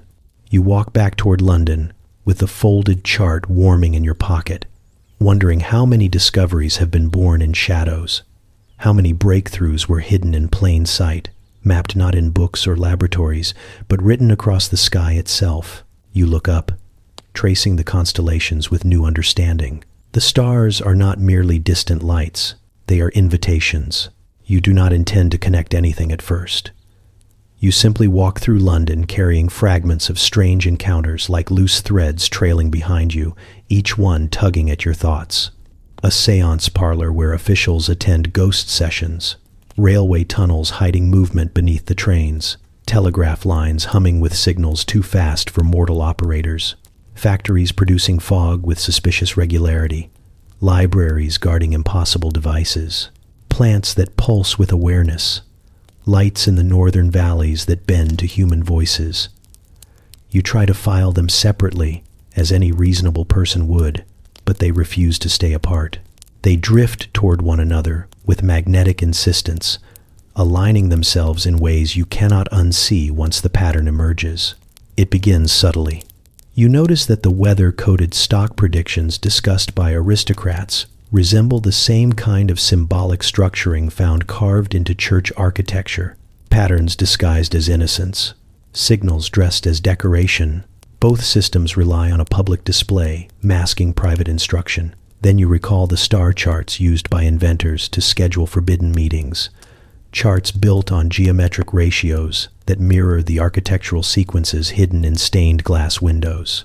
You realize people separated by decades and disciplines have been speaking a shared language without acknowledging it, a language of lines and intervals and coded alignments. You sit down with your notes spread before you, pages upon pages cluttered with sketches, overheard confessions, maps of railway tunnels, diagrams of sound machines, fragments of laboratory logs, and copies of photographs that should not exist. The mess looks chaotic at first, a collection of Victorian absurdities connected only by their audacity. But when you align them side by side, the shapes begin to merge. Secrets about dream monitoring nestle neatly beside the covert photography operations. Experiments with sound frequencies echo the anomalies in factories where workers describe vibrations that feel intentional. Even the harmful fog begins to seem less like manipulation alone and more like calibration, as though the city itself must maintain certain atmospheric conditions for reasons no one fully understands. You begin drawing lines between the conspiracies, connecting events and discoveries you once believed were isolated. The lines intersect again and again, until your notes resemble the inner workings of a machine. You pause, swallowing the realization that creeps up your spine. The connections are not symbolic, they are functional. Signals, fog, sound, observation, altered timekeeping, coded information, impossible devices, accelerated evolution, hidden knowledge, manipulated perception. Each element performs a task, and together they form a system so vast you can only see fragments of its purpose. A hidden machine, built across decades by hands that never publicly coordinated, yet somehow, inexplicably, worked in rhythm. When you consider the seances again, they no longer seem like isolated oddities. If officials attended them not for superstition but for intelligence extracted from phenomena they barely understood, then those sessions become calibration points. If factories produce fog not merely to control movement but to diffuse substances under study by government chemists, the fog becomes another component. If telegraph lines carry signals no human operator can send, those lines become conduits. If clocks skip minutes at precise intervals, perhaps something requires the city to breathe in uneven time, expanding and contracting rhythmically like a lung. You close your eyes and see London not as streets and buildings, but as interlocking parts. Tunnels beneath railway tracks form arteries. Telegraph lines trace nerves. Factories hum with mechanical heartbeat. Churches encode the mathematical blueprint of the system. Hidden laboratories refine sensory organs. The fog wraps everything like insulation. Even the stars, or at least the charts derived from them, guide adjustments to the machine's synchronization. You exhale slowly. The city is not supposed to feel alive. Yet London, viewed through the conspiracies you have encountered, feels disturbingly sentient, as though generations of inventors, aristocrats, scientists, activists, dream manipulators, and secret committees have unknowingly assembled a structure neither wholly mechanical nor entirely human. But one question remains. If these gears have been turning quietly across the century, who set the machine in motion, and for what purpose? Your lantern flickers. The room seems to tilt, subtly, like something deep beneath the floor has shifted. You glance toward the window and see the fog rolling in with impeccable timing, as if responding to your revelations. A telegraph wire hums outside. Somewhere in the distance, a clock tolls the hour, though the minute hand insists it is too soon. The pieces click together with dreadful clarity. This machine is not hidden because it is fragile. It is hidden because it is already functioning. You walk through the city with the uneasy clarity of someone who has finally stopped searching for explanations and begun accepting them. The theories you once dismissed as overactive imagination now cling to every surface of London. Layered into the fog, humming through the telegraph wires, vibrating in the cobblestones beneath your feet, you feel as though the whole city has been waiting for you to catch up, and now that you have, it watches you with the patient triumph of a teacher whose slowest pupil has finally understood the lesson. The whispers of haunted seances, impossible star alignments, intelligent plants, and dream-reading machines no longer feel disconnected or absurd. They feel inevitable. You think back to the officials who sat in darkened rooms hoping to bargain with spirits. You remember laboratories where light behaved incorrectly and factories that produced fog with suspicious intention. You replay quiet confessions from librarians guarding books full of energy that should not exist, inventors sharing designs hidden beneath coded star charts, and whistleblowers insisting the sewers themselves were listening. You recall each moment of disbelief you carried like armor, and the way each discovery cracked it until nothing remained but the truth that had been waiting underneath. As you walk, London seems to reveal its true shape. The fog curls around you with unmistakable purpose, almost guiding your steps. Telegraph poles hum with faint frequencies you now know are far more than communication. Clocks tick unevenly, bending moments into shapes you once blamed on faulty gears. Buildings align with mathematical precision no architect would admit to. Even the distant glow of gas lamps feels coordinated, flickering in rhythm as if responding to signals only the city understands. You pause at a bridge overlooking the Thames.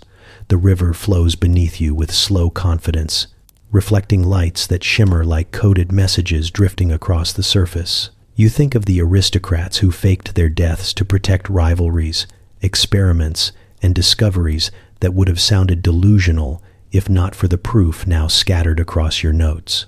You think of the animals bred for intelligence in hidden laboratories, the factories manipulating public movement with concentrated fog, and the newspapers staging scandals like clockwork crafted from ink and influence. A soft tremor ripples through the air. You feel it in your ribs, a gentle reminder that the machine beneath the city continues its steady work. You wonder how many generations contributed to this hidden mechanism without ever understanding the part they played. Some acted out of ambition, others fear, others curiosity. Together, they assembled something sprawling and intricate, a system so large no single mind could comprehend it while standing within it. And yet, the Victorians did not descend into hysteria as history suggested. They were not fragile minds overwhelmed by novelty or superstition. They were observers pressed against the edge of truth, glimpsing a structure that eluded language and demanded metaphors that future scholars would mock. Their so-called paranoia was simply recognition. Their conspiracies were warnings. Their strange behaviors were the instincts of people living inside a body that had begun to awaken. You look across the river at buildings rising like gears from the fog. Every window resembles an eye. Every beam of lamplight resembles a signal. Every echo feels purposeful. You cannot tell whether this realization frightens you or comforts you. After all, the machine has been operating long before you arrived, humming steadily beneath centuries of denial. And it will continue long after you are gone. You inhale the cold night air, feeling London settle around you like a living thing. The Victorians were not paranoid at all. You were simply late to the truth.